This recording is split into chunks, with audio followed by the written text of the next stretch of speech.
What's happening, people? It's the post-fight podcast, SCMP MMA. You've got the three amigos here. It's me, myself, Nick, and that's JHK, and that's Leon over there.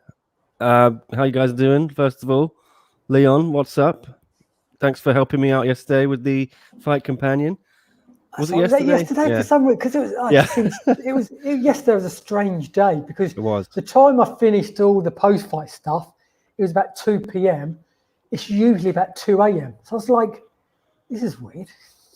Yeah, absolutely. Had the same feeling. I kept thinking it was Friday for some reason. Sunday, because normally morning events, the UFC events on a Sunday morning.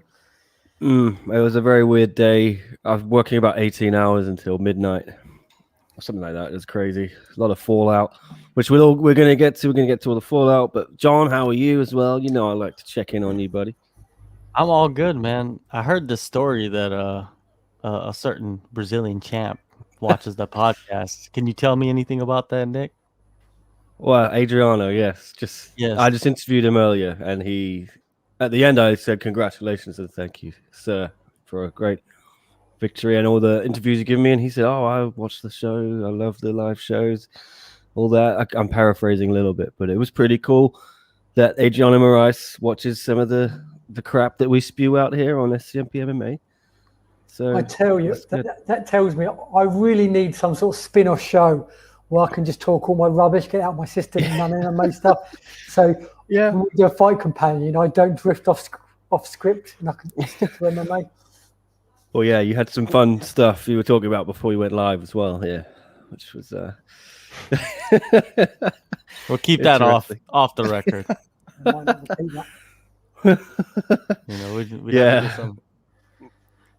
It's the Cambodian king. That's right.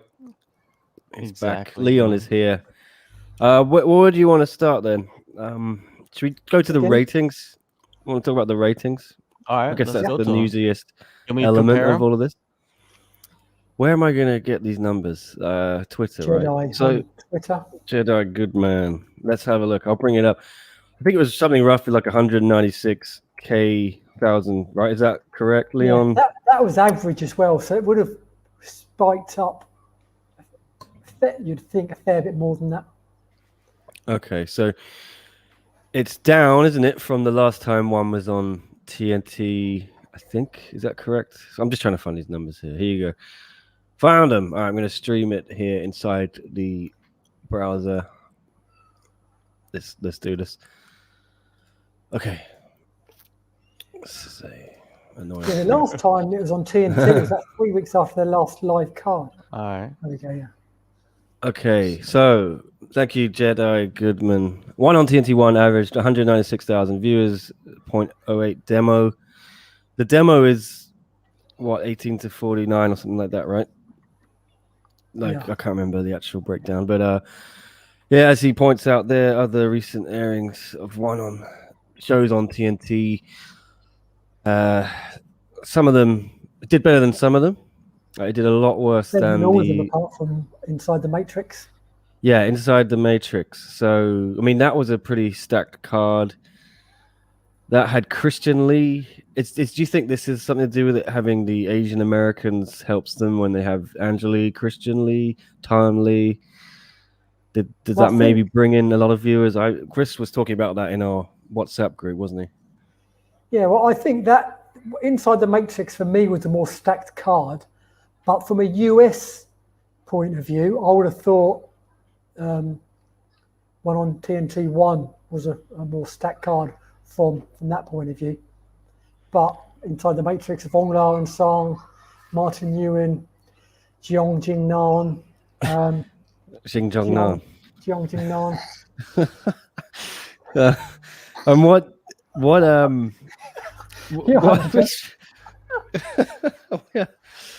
I almost spat my water.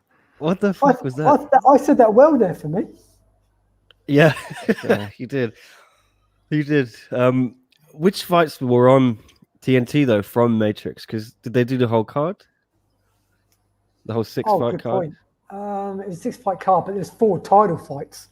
Plus, I think it wasn't live as well, wasn't it? It was like you could see it was 2 a.m, which I'm assuming is East Coast. That's a tripped out number too. Look at it. It's 2 a.m.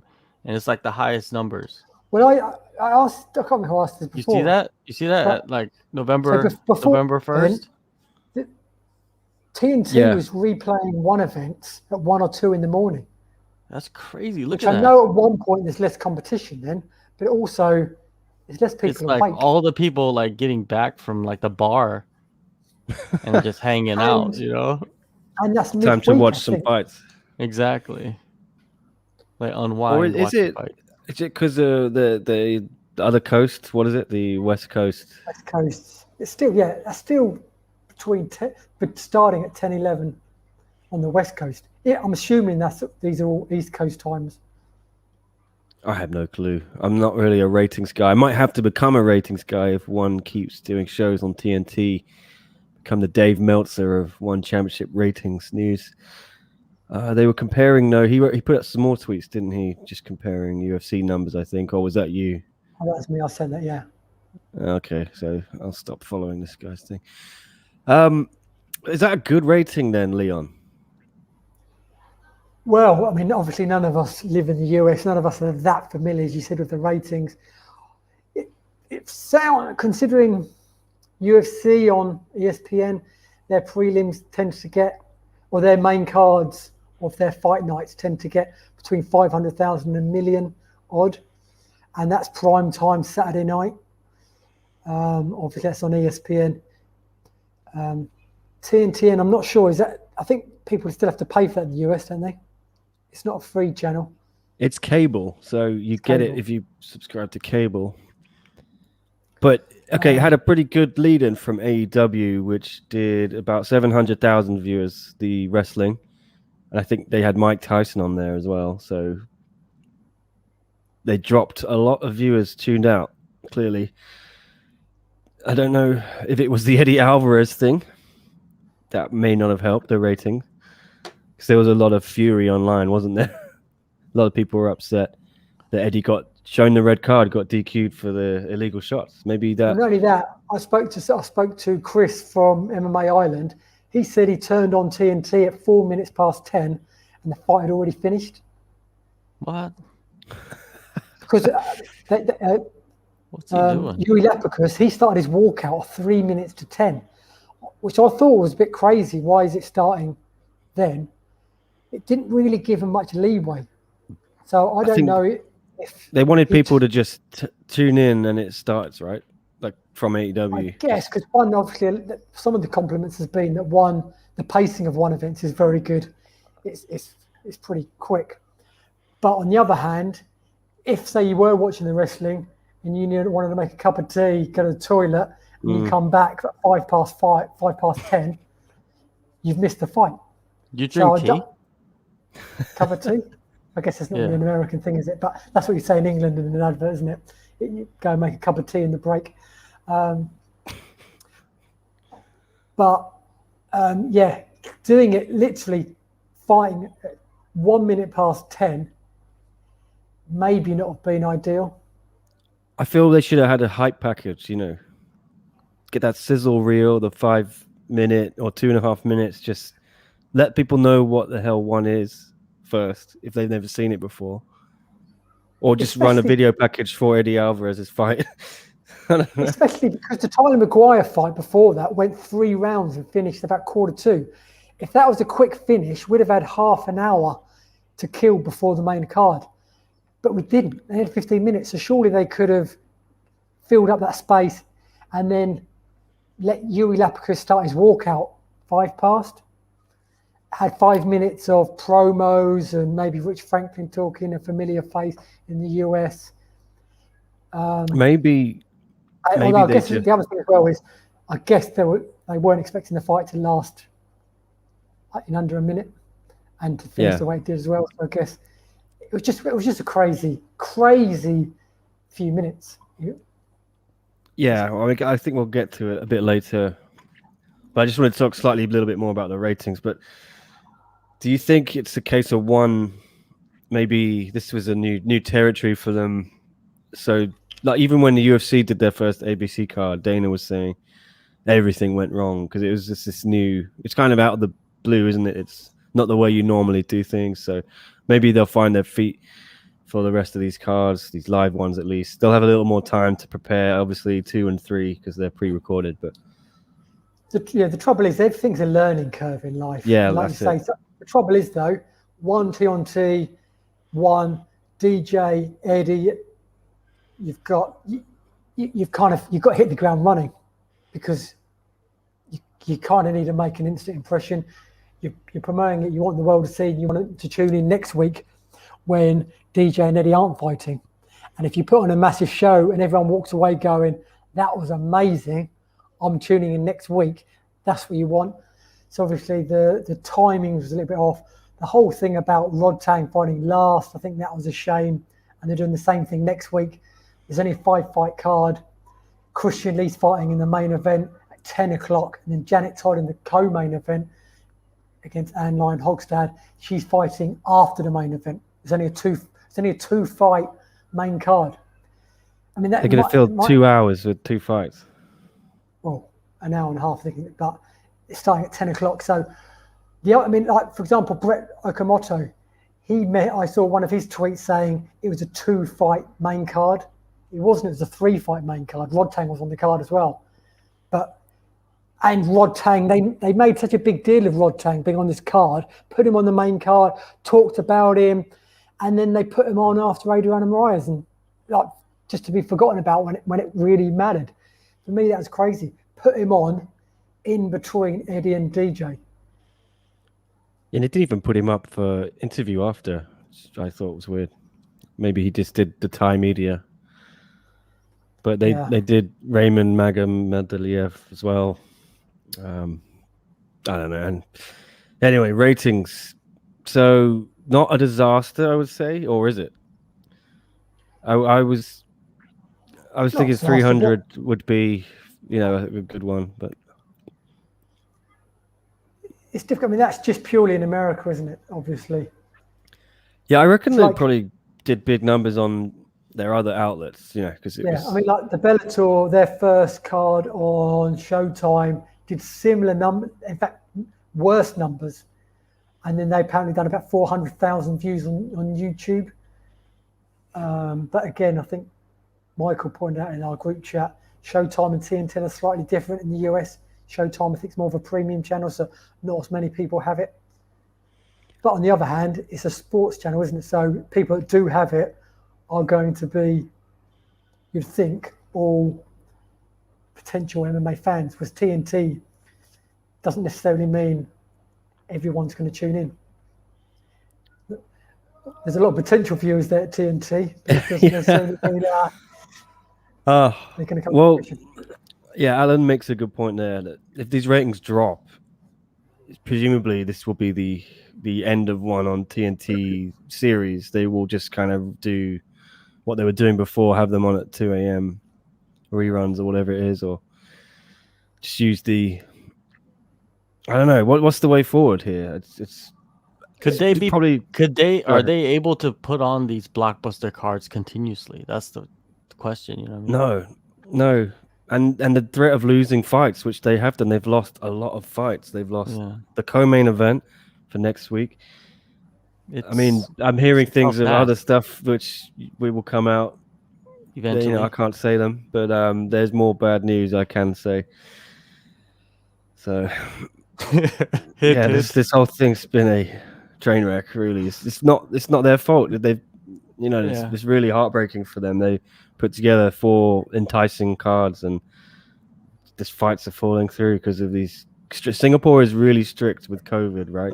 We saw with Martin, he sat behind someone on a plane who tested positive. He tested negative 5 times in 5 different tests. He still wasn't allowed to fight. See, this is what annoys me. I don't want to go political, but come on. Come on. He's tested negative 5 times. He's got no symptoms. He's no danger to anyone. And you're taking people's entertainment away. You're ruining his livelihood and he tested negative 5 times. And people wonder why people are angry at the way the world is dealing with this so-called pandemic. I'm getting annoyed talking about it, but it's ridiculous. 5 times tested negative. Yeah, he told me he had like one before they flew, and then when he landed, then he had one when he got up with the one bubble, and then he had a blood test with one as well, or a swab test as well, and then he had one at the hospital after being told he had been exposed or whatever. I think we better kill Martin Ewing because he's a danger. He might spread COVID to everyone. He went off the edge. Everyone might die. We better kill him now. Let him fight. You'll be scaring your neighbors, Leon. I know, man. They're gonna call the cops on you. It needs to be said though. There's too many people that are scared to speak out. There's too many snowflakes in the world. It's just annoying. And who else is out then that we can talk about? I think Then we lost all our viewers right there. I think we should just cancel. I think we should just cancel every event for the next 10 years to be safe. Well, Flying is under observation, isn't he? So that fight with Akiyama is in trouble.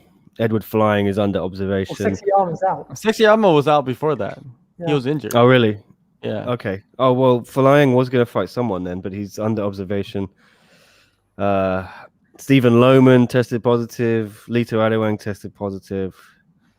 So Lineker... Well, unfortunately, the timing has been off as well because apparently COVID, there's another massive wave hitting Philippines. There's another big wave hitting Thailand. Fight Circus 3 has been cancelled this weekend. Really? Yeah. Of COVID? Because of COVID? Because of COVID, yeah. So it's an unfortunate timing. The thing is, though, I think this TNT card was another genius idea by one. They wanted to go into the US, put a card on there. Obviously, even before COVID came around, the logistics is extremely difficult. So this is a perfect solution. Perfect. Put a card on in Singapore in the morning here, which is still a nice time for most people in Asia. Maybe not those at work, but it's not 3 a.m. and it's prime time US. So it was a great idea. 4 stacked cards, but unfortunately, a lot of bad luck. And not bad luck, because Martin Ewing, that's got nothing to do with luck. That's just stupidity, taking him off the card. But again, we've lost loads of fights. How many of them else are for no good reason? For absolutely no reason. Oh, I knew someone who had a next door neighbour who lived in the same country as someone who had COVID 6 months ago.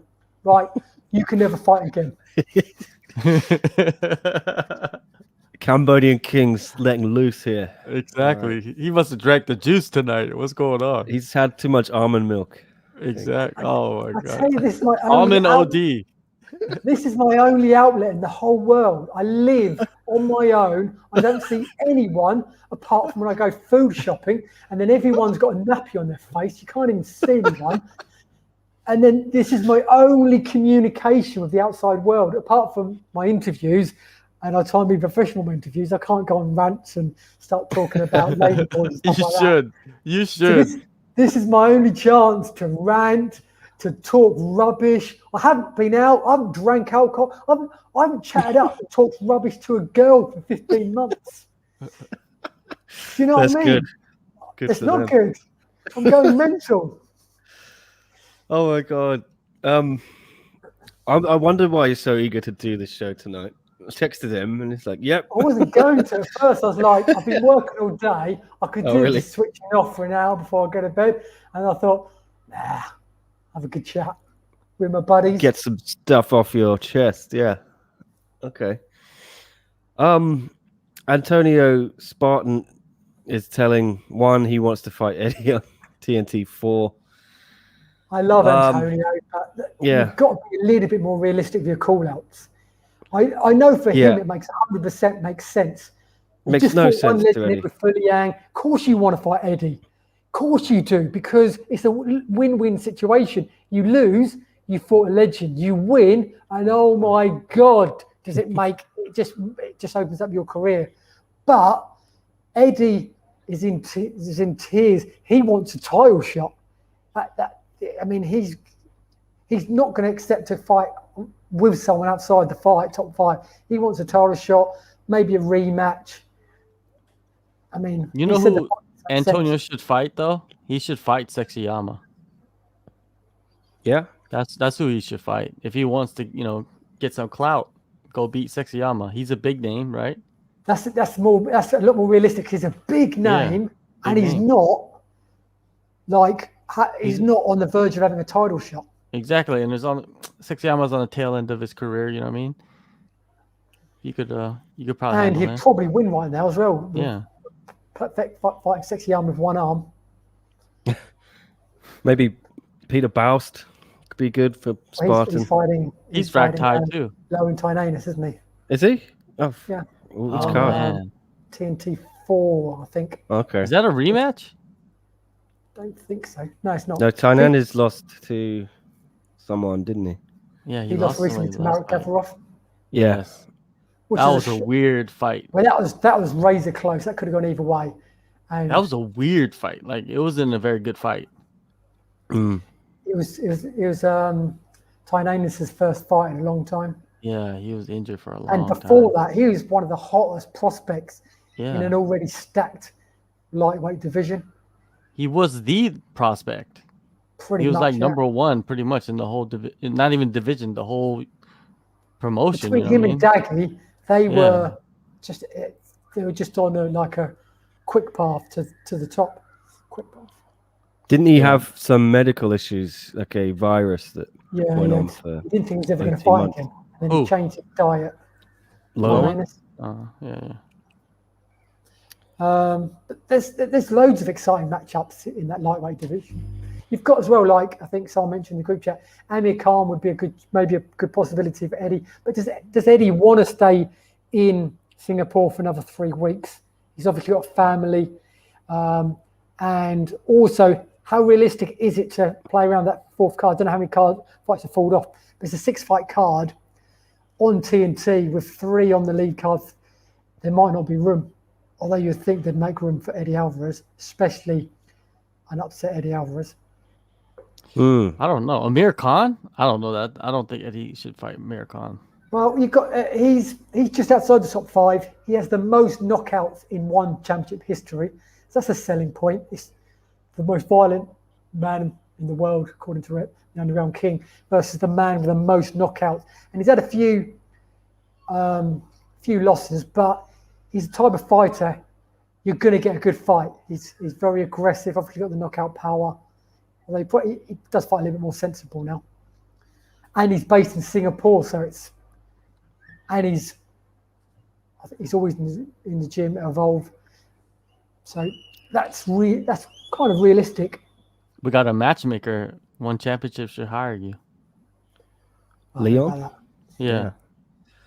What the hell's going on with Daggy then? Because Eddie hinted that fight fell through. I know they sent out the fight contracts for that. Oh yeah.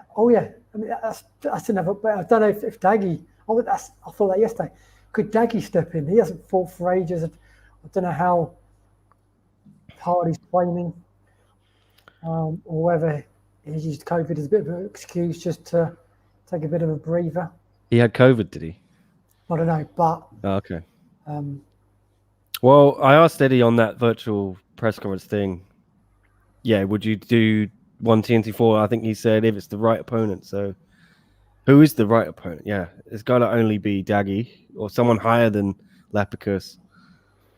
I can't think of anyone else who would fit the bill. For Eddie? On paper, Marek Gavrov, just because he's in the top 5 now after he beat Tynanus, although for me, that fight doesn't sell.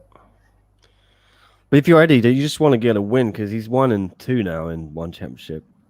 And he's lost 3 of his last 4 fights, am I right? So, I don't know. Yeah, it's a weird one. Why don't we talk about Eddie then? That DQ, that red card.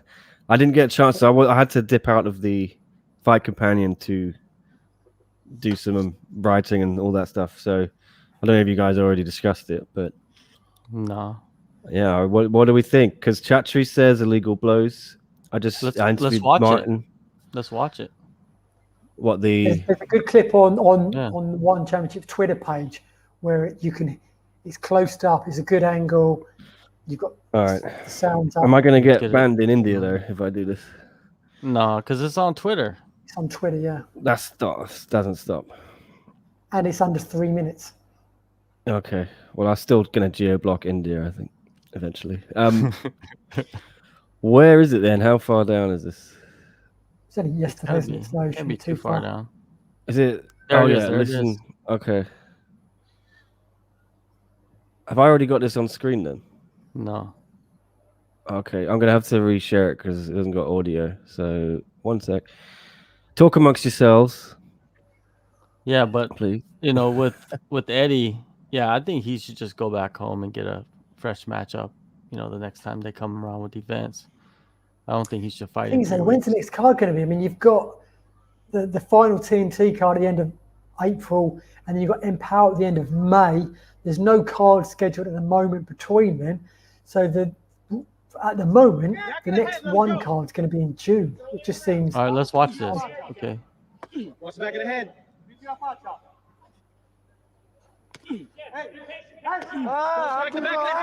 But that's in the ear, though.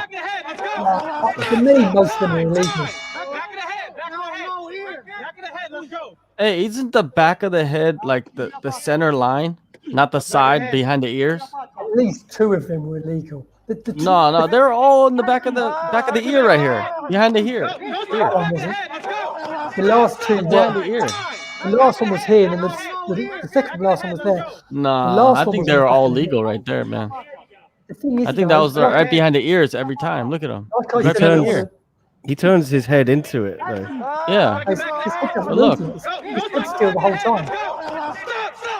Okay, I can't watch that again. The thing is, though, like I said yesterday, the trouble is he'd done 1 or 2 of them, and the referee said back of the head, and then he kept throwing them in exactly the same spot. So even if they were legal, and the referee said don't do that, he's then carried on regardless. Like, I don't know if you've seen. I posted the article today on apmma.net. Dan Hardy broke it down, and he said clearly some of them strikes were illegal, and he said the same thing. He goes, the referee said watch the back of the head, and then Eddie Alvarez just doubled down what Dan Hardy said and just went at it even more, exactly the same spot. So again, that's such a grey area that even if they're legal, if that's legal, and the referee said cover the back of the head, would you continue throwing punches in the same spot? Because that's Christian Lee. What about Christian Lee then? I Because said if this as well. those were illegal, then Christian Lee's punches were illegal too. What's I said on the show yesterday as well? How ironic that it's Labicus who lost to Christian Lee last time out with shots apparently to the back of the head that weren't punished, and now he's on the other end of the other end of the Stick. stick. No, he's not on the other end of the stick. Come on, man. Carrot. You like sticks? This is the story of my life. I start saying and then I forget the last word mid-saying. Okay. But yeah, Christian Lee hit him in the back of the head. It looks like, because if what Eddie did was back of the head, everybody's like he doubled down his back of the head. Then what Christian Lee did was in the back of the head too. And yes, Christian Lee didn't get DQ'd. Eddie Alvarez got DQ'd, right? Is it fair? I don't know. I don't know if it's fair. You know what I mean? I think it's different situations because it's 2 different fights, right? But there's similarities there, right? So yeah, and the same person. How crazy is that? Yeah. And the first time it went against him, the second time it went for him. But the thing about the Christian Lee thing is, though, it kind of happened so quickly. I mean, that whole fight happened. Well, so did the Christian Lee fight. But it was like Christian threw a couple of punches and then it was over. With this case, it was like Eddie threw a couple of punches. Then the referee said something. There was a pause and then he carried on, which makes it a bit crazy. Which means that he didn't even hear him. He probably he did, wasn't even he listening. stopped and he looked at him. There was a pause, and then he just went and done about another 4 punches in virtually the same place. So again, it's a fine line. It's the There's Mohawk the old line. Mohican talk, isn't there? But there's also talk. Apparently, if any part of the glove hits the back of the ear, it's legal. Yeah. If it doesn't, it's not legal. So, but again, that for me, That's just too risky to be throwing, especially after a warning. And you're in a strong position. Just take a few seconds, maneuver it somehow. You're still in a very, very strong position to win the fight, but by not taking the risk. Man. Dan Hardy also said as well that Lapicus made the meal of it. He said once the referee mentioned the back of the head, he then started playing up to it. Yeah. And, man, it sucks, man. That sucks. It that sucks. That happened to that's Eddie. The big thing. It sucks because Eddie's been on a kind of a, unfortunate streak too. You know what I mean? It's not just Lapicus. Eddie's been on, like he got knocked out in his first fight. His second fight, his leg got chopped up. You know what I mean? He's lucky he went to the ground and swept him and got the submission. And then this one is just a DQ. So he's like 1-1-1. Yeah, and he had the Dustin Poirier thing similar, right? Was it 12-6 elbow? Was it? Yeah, the rematch too. I thought he was a little bit lucky there to get a no contest the first round because I classed that as a win for Poirier.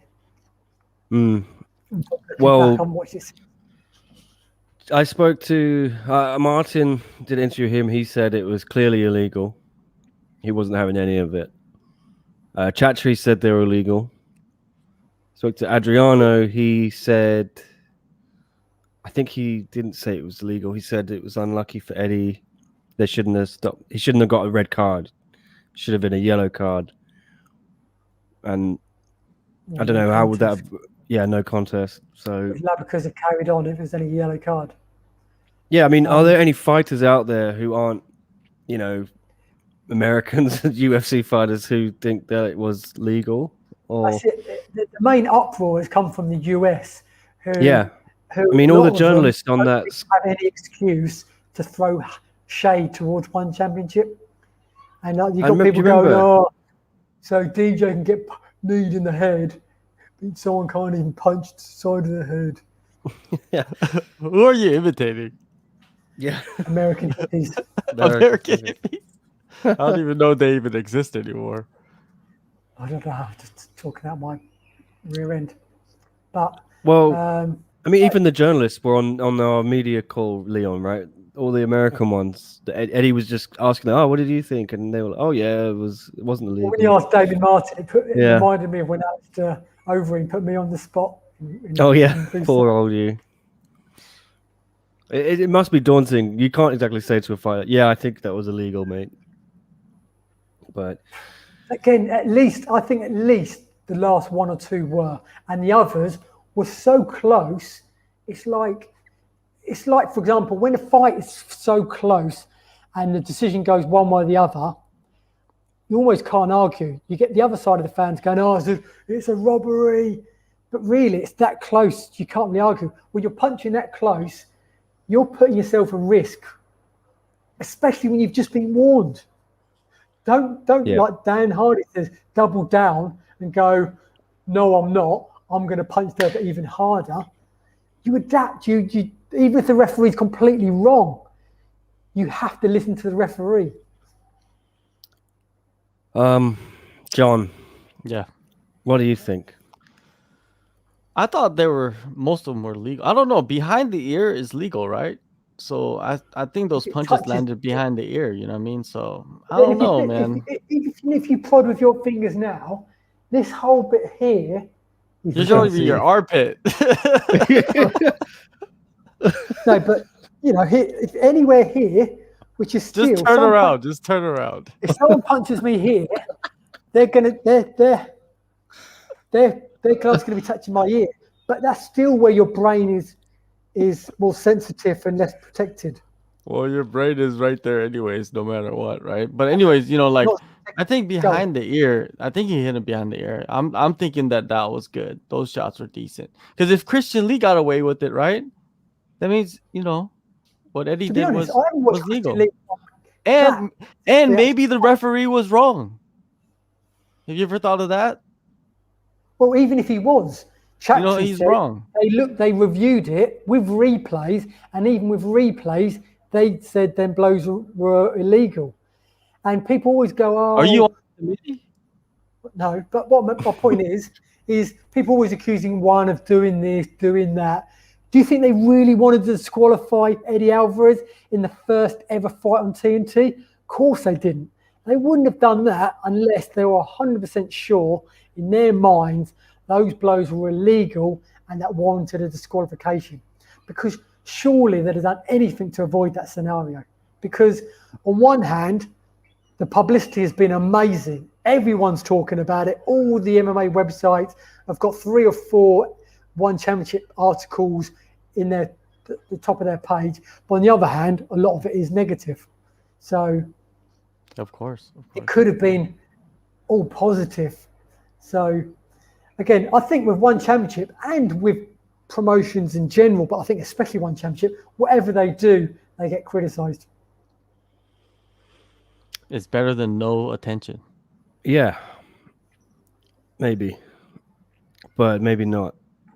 Because if people just turned off after that Eddie thing, maybe that affected the rating, right? Which we talked about at the beginning of the show. DJ was next, wasn't he? Yeah, but maybe a lot of people were so disgusted by the red card, they threw the remote at the TV and went to Wow. bed. I don't know. It annoyed me as well. Again, Is that you? What's that? Did you throw your remote at the TV? No. I was watching on here. Okay. Oh yeah, you were right. I think again, why are one pampering to people like Brian Campbell when Are 10 they? o'clock? What? 10 I never knew this. Well, apparently, allegedly. That's why they changed the order, apparently, because See, Brian said that's too late for DJ to fight. No one's going to be awake. The main card started at 10 p.m. He would have been on at 11 p.m. No, even quick later with the way Eddie finished, he'd have been on by 11:15. Even if Eddie went 3 rounds, he would have been on by 11 p.m. I know, and that's 8 p.m. in the West Coast. I know it's a school night, but 11 p.m. Brian isn't that late. It might be. I don't know how old Brian is. I don't know if he's in his slippers, sucking on toffees. knitting. But 11 p.m. isn't that late. Oh, we got an enemy over there. It's not though. It's not that late. You shouldn't put Rod Tang on after the main card because 11 o'clock's too late for DJ to fight. People in America, they want to go to bed. People do go to bed, Leon. Oh, That's yeah. the thing. On a Wednesday night as well. But considering TNT normally show one championship at At 2 2 a.m., a.m. I don't think 11 p.m. is that late. Yeah, but those cards didn't have Eddie and DJ, right? If No, you were no, going no. to go to sleep early on any day, like Wednesday would be the day, right? Not if you're an MMA fan and Eddie And most Alvarez. people are not MMA fans. Well, exactly. Well, they're not going to watch it anyway. Whether it's on at 3 p.m., 3 a.m., they're not going to watch it. But I don't think any DJ fans would have gone to bed 20 minutes earlier or not watched it if he was fighting 20 minutes later. If they are, you're not a fan. We don't need you. See you later. Yeah. If So you can't what? stay So awake for Brian an extra Campbell. 20 minutes to watch your favourite fight, or not necessarily fight. If you can't stay an extra 20 minutes to watch DJ, I don't usually use this word, but maybe you're a bit of a casual if you can't stay awake. for an extra 20 minutes. What did he say exactly? That's what I want to know. He said, Was this on his show or something, or was it like he messaged them, or? It was on Morning Combat. They had a segment with Luke Thomas and him. So Basically- Chatri saw that and then said, "Okay, we're gonna change it." yeah, Someone saw it. Rod tanked after the main event. Because around I was in bed like 11 p.m. and they tweeted Yeah, about 11 like, o'clock. One championship breaking- tweeted it. yeah, and then I texted Tammy, head of PR for one, and I said, "What the fuck? Is Rod Tang the main event?" And then she said, "No, he's just on the main card." And I was like, "Oh, you haven't even seen this, have you?" And then, yeah, it just sounds crazy. Damn. And they're doing it again next week. And there's only 2 fights on the main card. And they've moved Janet Todd after the Christian Lee fight. For me, you're being too pampery. Right, this is our main event. It's happening at 10:30. If you want it to be at 10, tough. This is the way it is.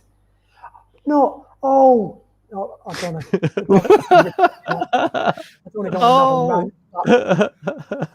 God damn. But I remember. Hey, props to him for having so much power. You know what I mean? Because that's some power right there, right? Like, props to him having that power. But yeah, that's not his fault. Of course, that's his opinion. Remember, this is the guy slated Ryzen just a few months ago. Of course, we know that. But, that show is known for that. He's known for that now. You know what I mean? Like, he continues. I would rather, like Leon says, just stick to it. If you're going to go on at 10, put on a 2-hour show or something. Not even that. It's three fights, an hour and a half. Yeah, but I think I'd rather they do 2 hours if they can somehow get that time slot. And just be honest and say our main event's going to start at like 11:30. You can stay up and watch it or don't. I mean, most MMA fans are older than 15, so they don't have to go to school. But you don't even need to do that, Nick. You've got a lead card that starts at 8:30 on B&R. That finishes at 10 when AEW finishes. Then you've got 3 fights. Even a half an hour a window, which is slower than one normally does, that's still he'll be fighting 11. One move at a faster pace. That's one of the positives people have been saying from this. People tweeting that the pacing of one event is brilliant, and it is. So, and one of them was a Muay Thai fight. You've got Eddie Alvarez fighting. Let's say Rod Tang goes on at 25 past. DJ realistically would have gone on at 11:15 at the latest. The card would have been over at the latest by 11:15 in the East Coast. And considering that's only 8:15 on the West Coast, that's nothing. If you're any kind of fan on the East Coast, you're used to staying up later because of the 3-hour time difference across America. So 11:15 p.m. for a MMA card to finish, especially when UFC cards regularly finish 1, 2 in the morning, is nothing, even for a school night. Well, yeah, so whatever. You know what I mean? Like, it is what it is. You can't control it. It's I remember I used to stay up till midnight watching reruns or wrestling. Three's Company.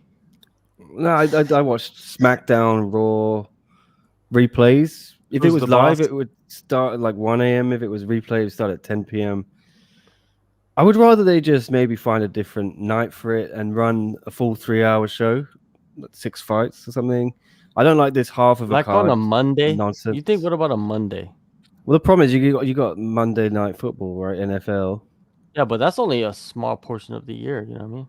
Wednesday is the only night, I think, and that's why AEW went on to Wednesdays, because you avoid basketball, you avoid NFL, avoid baseball.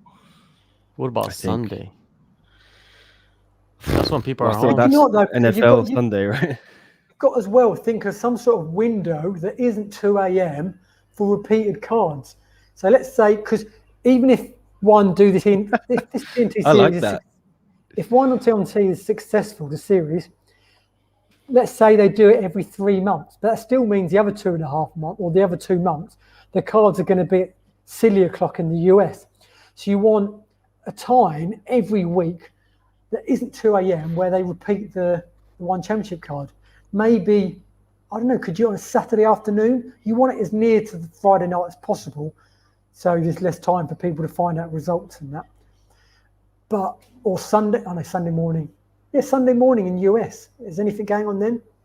People can go to bed, watch UFC on a Saturday night, get up, one championship's on. Get a regular slot, and then every few months or once every 6 months, then you do what they're doing here. You either go in Singapore, fight at US time, or maybe when the COVID's finished, twice a year or something, you go to America and do a card there to keep the interest, so keep it going along. They could do it in Florida. What's that? They could do it in Florida. Florida's wide open right now. But they won't get past commissions because they don't do drug testing and it's there's going to no be weight. tough. Sorry, Nick. No, I was just saying, how would they be able to put on shows in the US? Because they don't have a drug testing partner. They don't have. They could just have the commission drug test. Yeah, You but could do would that then that change in everything? Because that's going to be a huge overhaul of the whole system, right? If they bring in drug testing, do they have to bring in weight cutting again? I don't know. And that's why I said before that this was a genius idea, because even without COVID, it was going to take months and months and months of preparation to finally get a one card on US soil. So this is a perfect short-term solution, particularly while it's COVID. So while there's any type of COVID, there's definitely no point going to America, because you've got two hurdles, COVID and all the other stuff. So you might as well just stay in Singapore until the world eventually, if it ever does, go back to normal. And then you've only got to worry about one lot of problems. John's disappeared. What I mean, this ABC card for the UFC, right? That is what time in America? Because it's going to be midday on the East Coast. So I think 9 yeah. So a.m. maybe you're right. We could have some morning one championship on Sundays. I always found the best shows I've covered for one have been those Sunday night ones in Tokyo. Yeah, They've that's been fun so as well. fun, and just it seems to be a decent time slot. I think they popped decent ratings with that 1 century. I think it got 300K the first card, which is pretty good. So maybe that's the way forward. This seems like an experiment. I hope it works out for them, but I'm not averse to finding another day. I just want a full show, man. I want like this. Give me the whole card. I don't want this piecemeal 3 fights, and then if one of them falls through, we're not even going to replace it. It's for the US. If that works in the US, 3 cards on, 3 fights on BR, and then 3 fights on TNT. That's a nice way of doing it, because that way as well, you're asking fans, come on, join us for an hour and a half. Give us an hour and a half, and we'll prove to you we're worth tuning in for. If there's 6 fights, 10 fights, you're asking more for fans. So just put on amazing 6-fight cards, 3 of them on TNT, win the fans over. Once you've done that, then the cards don't need to be as stacked in a way, because you've already got fans that are going to tune in every week, or the serious fans are. Yeah, this is the thing. UFC's just putting on a lot of average cards, but they're doing good numbers, aren't they? Well, they were because the brand is there. Before, while there's no fans, you can see as soon as fans are let back in, suddenly the cards are more stacked now. Because while there's no fans there, they were just putting on cards just for the ESPN deal. Okay. Yeah, Adam H is asking. I thought Bellator doesn't really test either, although the hydration tests might screw them in the US. Well, no, but I'm pretty sure one does in competition testing. I don't know if they do. They don't even say anything about it. Because I've done interviews when at events, and I've had to wait for fighters to come back from being tested. Well, Immediately that's after another they thing. fought. Everyone always likes to say that one doesn't test, and they don't do real hydration tests either. A lot of people say Yeah, a lot of people say a lot of things. All right, what about this then?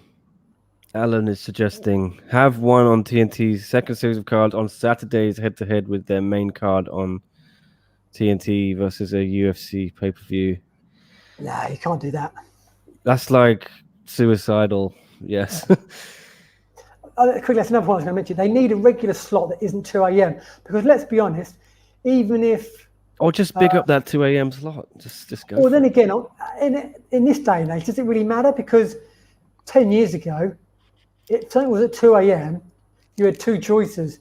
You stay up and watch it, or you miss it. Now, can you watch it on catch-up? Is it irrelevant if it's at 2 a.m.? Can you just watch it the next day at 4 p.m.? Yeah, DVR numbers count on ratings.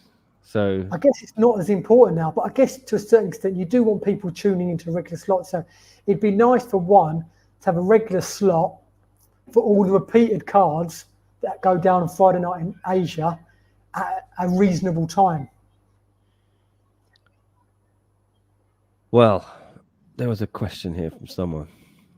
I want to get to it. Waleed Raid, what's up? Asking, is Adriano Moraes the best lightweight on the planet? Definitely. Definitely. I mean, he's Definitely like a the best welterweight. lightweight. Yeah, he is. Dude looked jacked. Big boy. Remember I told you in the preview show, right? About Adriano. That size difference, you know what I mean? It's just he was controlling that first round too, right? He had top position. He was advancing. He was doing really well. He was pretty dominant, man. Well, yeah, I mean, like DJ was pretty honest about afterwards, because I kind of said in the show, Adriano was just running away most of the fight, but not running away scared, but very tactically. He just wasn't letting DJ in, and when he was picking him off, and he was just controlling the distance. DJ just didn't find any opportunities to close the distance and do any damage. And obviously, when he did get in there, he was in a bit of trouble. What do you two think? Quickly, tell me. We're both chewing on. I know. I got some kettle chips. Trying to catch you up. Salt and vinegar. They're damn good. Good, huh? Adriano, man, he came through. You know, dude, are you guys down with that conspiracy theory that, you know, promotions, they bring in UFC guys so they could beat them, so to prove that their fighters are better? Do you think One Championship did that? That would be the most self-defeating thing, especially on a TNT card designed to like get American viewers. Yeah. What did you hear what Dean Thomas said today?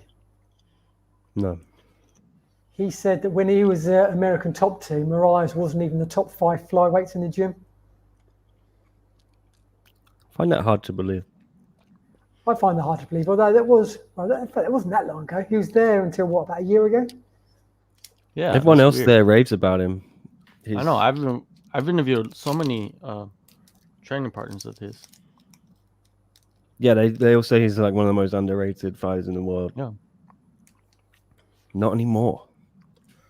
One of his training partners was telling me that Adriano is the best like grappler he's ever faced, and that dude's like a college wrestler. I think he proved anyone who doubted him wrong yesterday. Let me talk a little bit about DJ and Adriano. Yeah, I mean, I was just on the show yesterday. Let's watch that video of the post fight.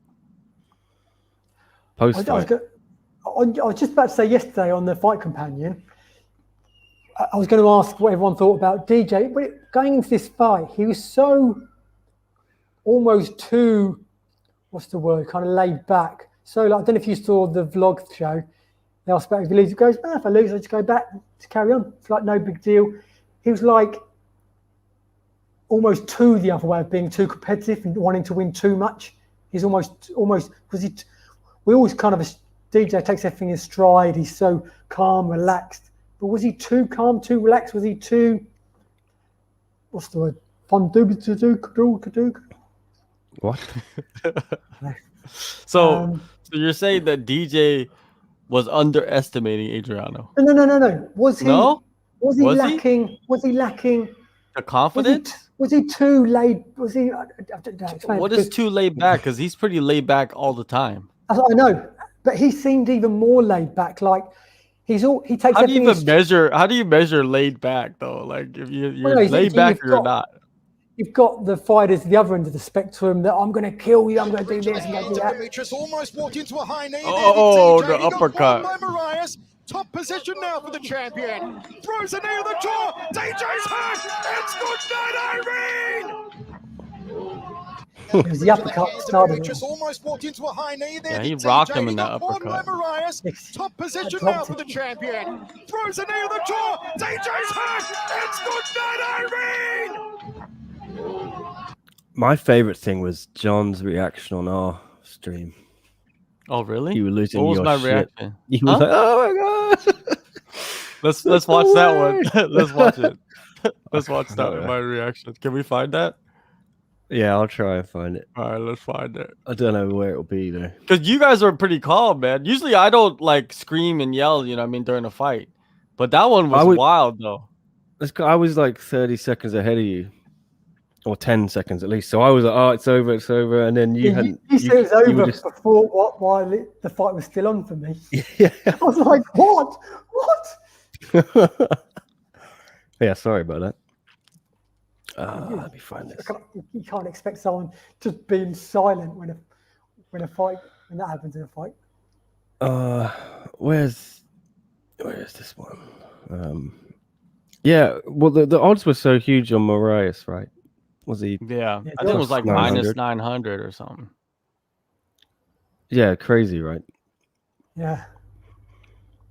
I guarantee you some people bet that. You know what I mean? I mean, I said beforehand, I think it's going to be very competitive. I was giving DJ the edge, but I said if I was a gambling man, I'd put my money on Marias all day because at them odds, it'd be silly not to. Yeah, definitely, man. But the thing is, like, I wish I could like gamble from here, but it's like illegal and shit from Korea, so I can't like put any money on anything. I've never gambled in my life, ever. I haven't. Not in a casino or anything like that, at least. I've gambled on the odd girlfriend, but that's about it. Oh God, those are some major like minus 2,000 odds right there. I've gambled actually a couple of times in Vegas, in a casino, just like for 10 minutes. Just if you're in Vegas, you've got to just. I've got system. Oh, I found it. Okay. Found it. All right. Oh damn, This is he was hilarious. fast. Oh, you went back and watched it? I've just got it here. All right, Let let's me see it. share it on the screen. One All sec. So you reacted to it before I Yeah, reacted to it. I'll rewind it back a bit and then. Yeah, see do that its because I want to see full glory. what happened. After Alvarez got disqualified, DJ got knocked out. I was expecting Rodtang to get knocked out. I really was, even though I was sure he was going to win. I just thought the way this card's going, Rodtang's just going to just take one on the chin, and it's going to be one shot 2 minutes. Yeah. Or that guy from Podstars. About Nick being Austin Powers and John being the Korean guy who was in the Austin Powers movie, but I don't want to mention that guy's name. Who's the Korean guy? Joe Sun. Oh, yeah, you're right. Damn, he's dead now, I think. Is he? I thought he was just Oh, in his I jail think for he the rest passed of his away. life. Yeah. Or he's in jail or something happened to it. Like Yeah. something bad happened with his life. Yeah, man. No, you never can recover after you punch somebody in the nuts straight. Like, No. wasn't he the one who won by nut shots? Yeah. Yeah, that was a weird. Yeah, I think that's the last thing you want to be known for. But hey, Adriano's doing really well against DJ. Yeah, he's controlling the pace 100%. Look at the size difference, man. 100. Anastasio asked me, what do we think of the Eddie stoppage? I thought it was a little bit too easy for me. I would have liked to allow the verbal warning. But Maybe I I'm should the go only one forward a without bit. earphones in, so I'm probably not the best person to ask about the verbal warning. I look weird. Yeah, looking over warning. Yeah. DJ is having problems, man. Like he's You look pressuring. But, like, frozen. You look even if he frozen. takes the fight to the ground, Adriano's very I look dangerous like on I'm the looking at ground. Man. I something just in the interviewed distance. like one of his training partners, like right before I came on, Oh, here you go. and he was talking about his nickname. Adriano's nickname in the gym is called the Mouse Trap. The Mousetrap versus Mighty Mouse. That's absolutely That's why, perfect. because he's been. Oh my God, preparing they for finished fighting. it. He wow. finished DJ. Oh, he dropped Oh my him! goodness. Oh. He Oh. finished Oh, DJ. damn, it's over. It's over. TKO. God damn it. Adriano Moraes.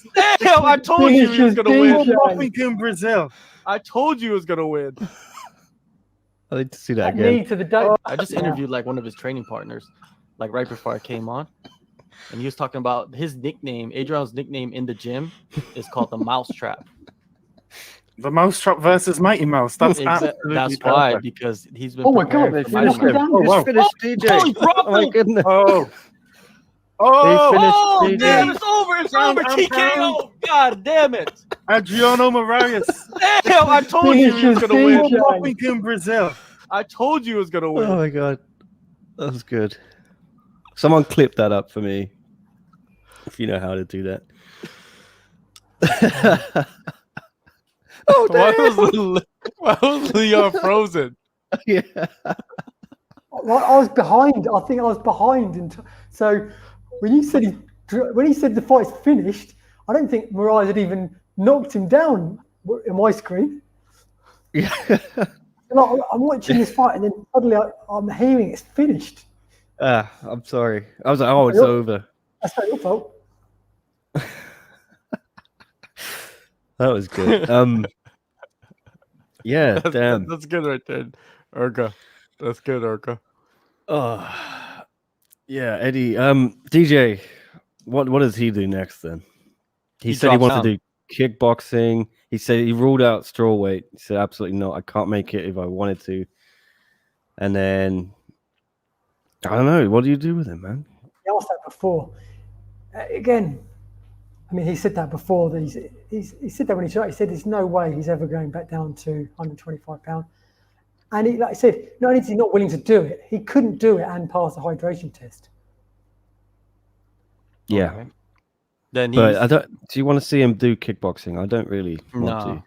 'Cause there's no- No, but We're if he not wants to interested in do that. it, I think you've got to respect him for what he's already done in the sport. But I think who we've got, because you've got two, well, you've got Yuya Wakamatsu versus Reese McLaren coming up on TNT. And you did have Danny Kingad versus Kara Akhmatov booked last year, got cancelled for COVID. I imagine they're going to rebook that. That's 2 versus 3, 4 versus 5.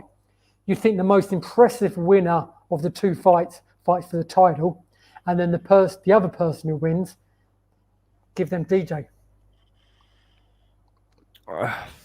That's what I would do. Does he care? So He let's seemed like he say- didn't care. Like he just wasn't really thinking about it yesterday. I don't think it's going to be high on his list of priorities. No, he's gonna go back and chill out. That's what he's gonna do. Yeah. You know? He didn't want to fight again towards the end of the year, did he? Yeah. I think he's gonna take it slow. But if you're DJ, the whole point of this thing was to come and win that title, I think, and then just rack up some wins, rack up some money. He wanted it, but then it didn't seem like he wanted it enough. I know that's not his personality, but did he need a little bit more fire in him? I know it's not his style, but a little bit more. Was he too, whatever? If I lose, I lose. I'll just go home, chill out, don't really care. Like, should he have? I know that's not his personality, but should he have? Do you know what I mean? But then, would that have affected performance anyway? Adrian Moraes was so good, so tall, controlled the distance so well. Could DJ have done much different anyway? He seemed to suggest he sees the mistakes and he could fix them. But yeah, like John was saying on that thing we just watched of ourselves, he was controlling him. Adriano was so in control. Adriano said to me in that interview earlier, he wasn't running or anything. He pulled guard. It was very dominant, wasn't it? Very dominant. Yeah. When I said running, I didn't mean running away. He was just controlling the distance. He was making DJ come to him, and he was just controlling the fight. But DJ kind of said he was running. Not, I wasn't saying you were saying that, but yeah, well, I think I did say that, but not as in running away, as in take perfect fight. Yeah, but I don't know if it can go any differently for DJ. Adriano had the best performance of his life against one of the greatest of all time. You know what I mean? Like, he came through when the lights were bright, right? You got to give him props for that. No matter what he does for the rest of his career, he has that, that win. Beating Mighty Mouse during his prime. Hadn't fought as well Convincingly. for 27 months. Convincingly. Hadn't fought for 27 months. Yeah, convincingly smashes him. Like, it's just, there's no argument there. You know what I mean? Like, you got to rank him up there in the world, right? Like, he's at that weight in the world, he's up there like top 5. No doubt. But people already saying like, well, it's not flyweight, it's bantamweight. Even if it's bantamweight, like, he'll fight the bantamweight. He's big as a bantamweight. You've seen him how big he was he is. fighting flyweight in the UFC because he'd cut down to 125 pounds. I think he could be champion in the UFC if he goes. So people go, oh yeah, he's fighting at bantamweight. He's not. He'd be in the flyweight division in any other promotion. Yeah, because he cut weight before, right? Yeah, before he obviously cut some weight to get down to 135, but he's not doing a massive water cut. And same with DJ. He could get down to 125 in the UFC with a water cut. He doesn't want to because he doesn't want to put his body through it. But he could. If he fought 135 in the UFC, they're going to be even bigger than they are in one. Easily. I don't know. I think they're about the same size. No, they're taller in one. They're not heavier. They'd be heavier and shorter and heavier in the UFC. You'd be Well, he told fighting- me, he said to me earlier he wants to go up and have a bantamweight bout, maybe with Yusuf Sadulayev, get that win back, because he's already avenged his other 2 losses in one. Yeah, he's only lost the other bench, yeah. Yeah, so he says he wants to have like a one-off bantamweight bout, but I said, do you want to fight Bibiano, champion? He said, no, I'd never want to fight Bibiano. He's the one championship GOAT, you know, my friend. So I don't think he wants to move up per se and become a champ. Maybe if Bibiano retires or lost the belt, he could do that. But I don't think he's going to go to UFC. I think he likes one. One treats him well.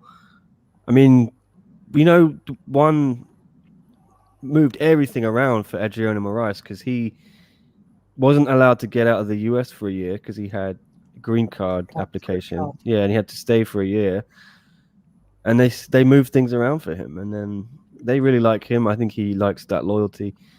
If he gets paid enough, probably wouldn't get paid much more in the UFC, or probably less. But you know, it doesn't matter but though. Like yeah. you know, like of course I know what you're saying, but like what I say is like if he does go to the UFC, if it never even happens, but if he does, he has the capabilities of going and becoming a champion. That's what I'm saying. You know what I mean? Like I think he's that good. But so if he fights in one in bantamweight, that's 145. So what beat could he everybody. fight? Could he fight in featherweight in UFC? Maybe. I think he'll cut down to flyweight and maybe bantamweight. He might fight there. Who knows? But if he did, but you know, it's all hypothetical. Like you said, you make great points. They treat him really well. You know what I mean? Like he's just not that big of a name. That's the only thing. You know, he's well known now, but I don't think it's not like it makes him like this massive star or anything like that, right? Let's be realistic. Adam says, yeah, obviously he fought at 125 many times. The haters don't even know. He was Shuto champion, right? Mm-hmm. But he's not going to do it again, I don't think. The older you get, the less you want to do that, right? Drain your body. And the smaller the weight class, the less weight you cut. Theoretically, like maybe the same percent, like 5% is less pounds and 5% of, let's say, middleweight and light heavyweight. So, okay, here's a good question from, in a hypothetical fantasy fight, DJ versus Figgy. Does this fight change how you think that fight would go now? Has DJ lost that luster a little bit? Are people going to be calling him to come back to the UFC and fight Figueiredo now in that dream match? I know he's never going to go back to the UFC, but no, but they've been calling him though. They've been calling him. It didn't. I don't think anything changes. Remember when I talked to him? Like, this was a while back, right? Like a year ago, and he was talking about that. You know, they're just building my brand because everybody was talking about him. You know, Triple C, Figueiredo, some others. You know what I mean? In the UFC, they're talking about DJ, and they're talking about him like he's gonna be coming back. You know, to the UFC. He's not coming back. It's not gonna come back. Like it's never going to happen. Never. You know? Like you know how it would happen? Chatri becomes the president of the UFC, and Dana White's out, and that's when DJ will go back to the UFC. That's what it will take, right? Am I lying? they trade jobs, Dana and Chatri. Yeah. Or if there's some then kind DJ of co-promotion fantasy event. I don't know, where there won't be. But yeah, interesting what happens with DJ now. Very interesting. Very interesting. I just that was the whole point of him coming here. It felt like we've had 2 years to this point now, and it didn't go how everyone expected it.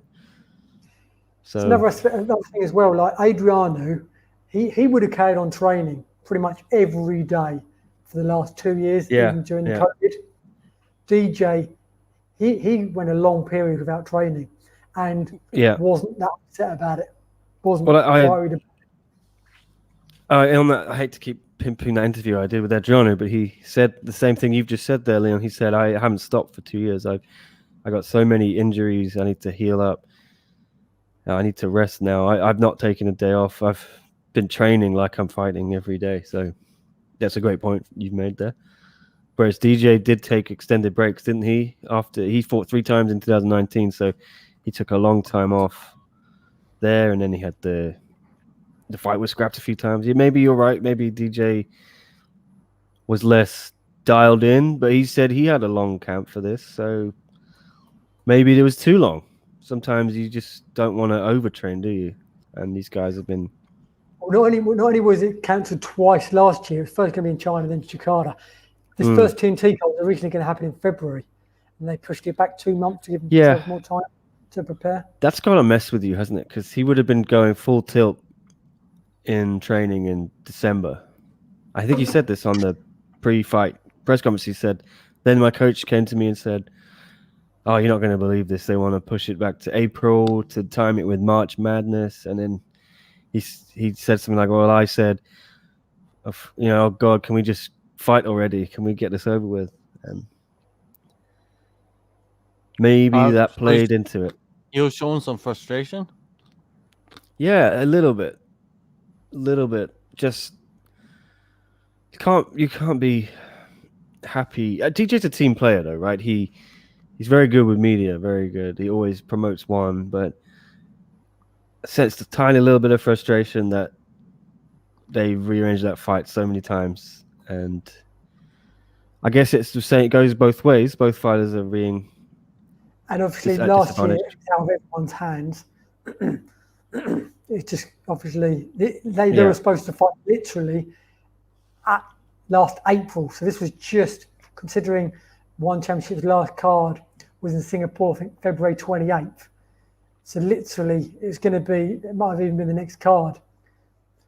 It was going to be in April, and then it got delayed, moved to Jakarta, then it got completely cancelled. But that was completely out of everyone's hands. The February thing, obviously, that might have been a bit more annoying because that was so I made that decision to move it for non-COVID reasons.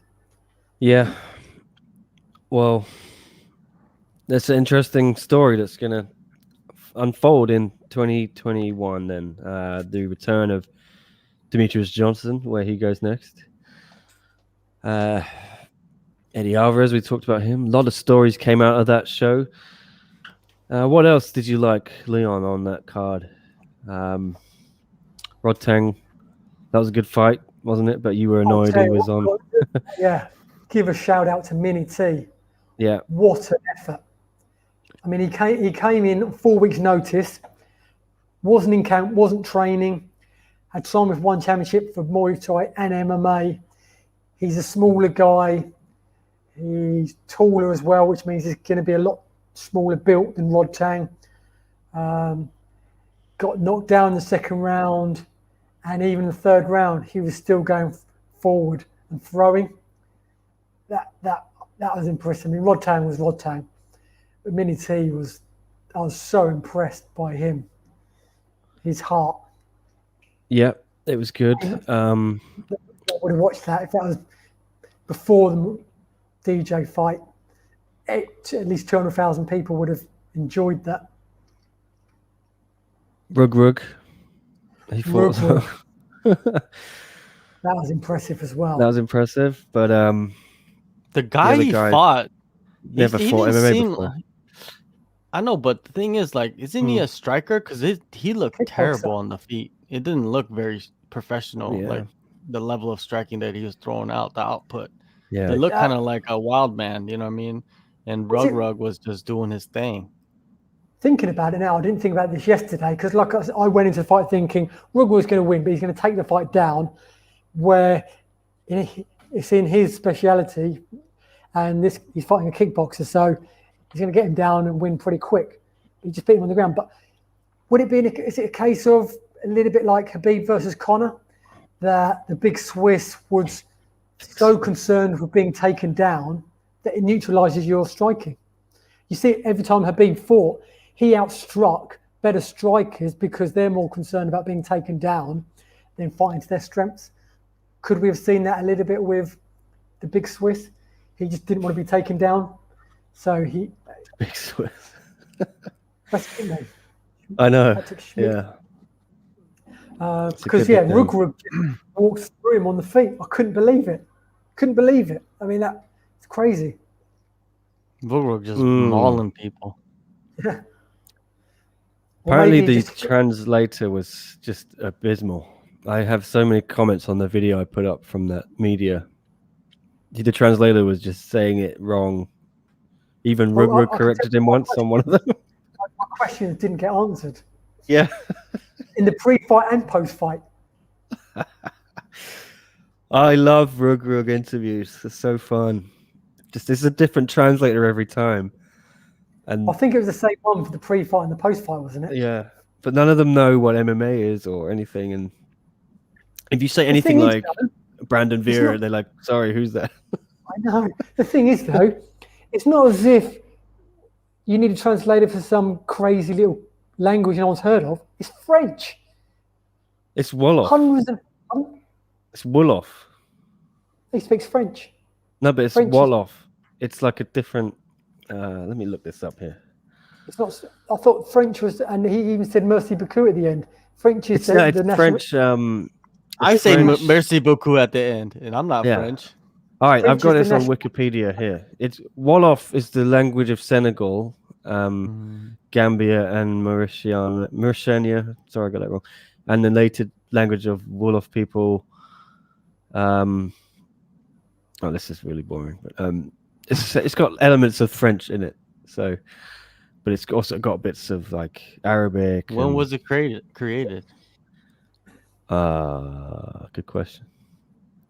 Let's find that out. I wish It's the whole spoken world would by just speak- 5,454,000 people. That's a lot. We can't wish find the a whole good world translator out of them. Wouldn't the world be a better, closer place if everyone spoke the same language? Imagine being able to speak to everyone and not being divided by language. That would be nice. To be honest with you. Doesn't even have to necessarily be English, although if it's not English, I'm stuffed because I can barely speak English. What if the world spoke just 3 languages? The whole world. If you're going to do that, you might as well make it 1. Why? Well, what's the point of having 3? If you're going to go from thousands of different languages to 3, you might as well just eliminate 2 more and go for 1. No, you get 3. Get some diversity. Ah, Like there will be a language for Asians, the language for the Two there'll be more languages. than 3 languages. languages. English, sign language, the language of love. Oh God! Now we're turning it to. Yeah, I'm reading all about Wolof. Senegalese Wolof uses French loanwords, whereas Mauritanian Wolof uses English loanwords. What? I think he uses both. Sounds interesting. I'm learning a lot here. Yeah. Yeah, it's complicated. That's what. So, anyway. Okay, I did have. I brought this up to talk about quickly. Who's that website? Oh, cheeky. Asian Persuasion MMA.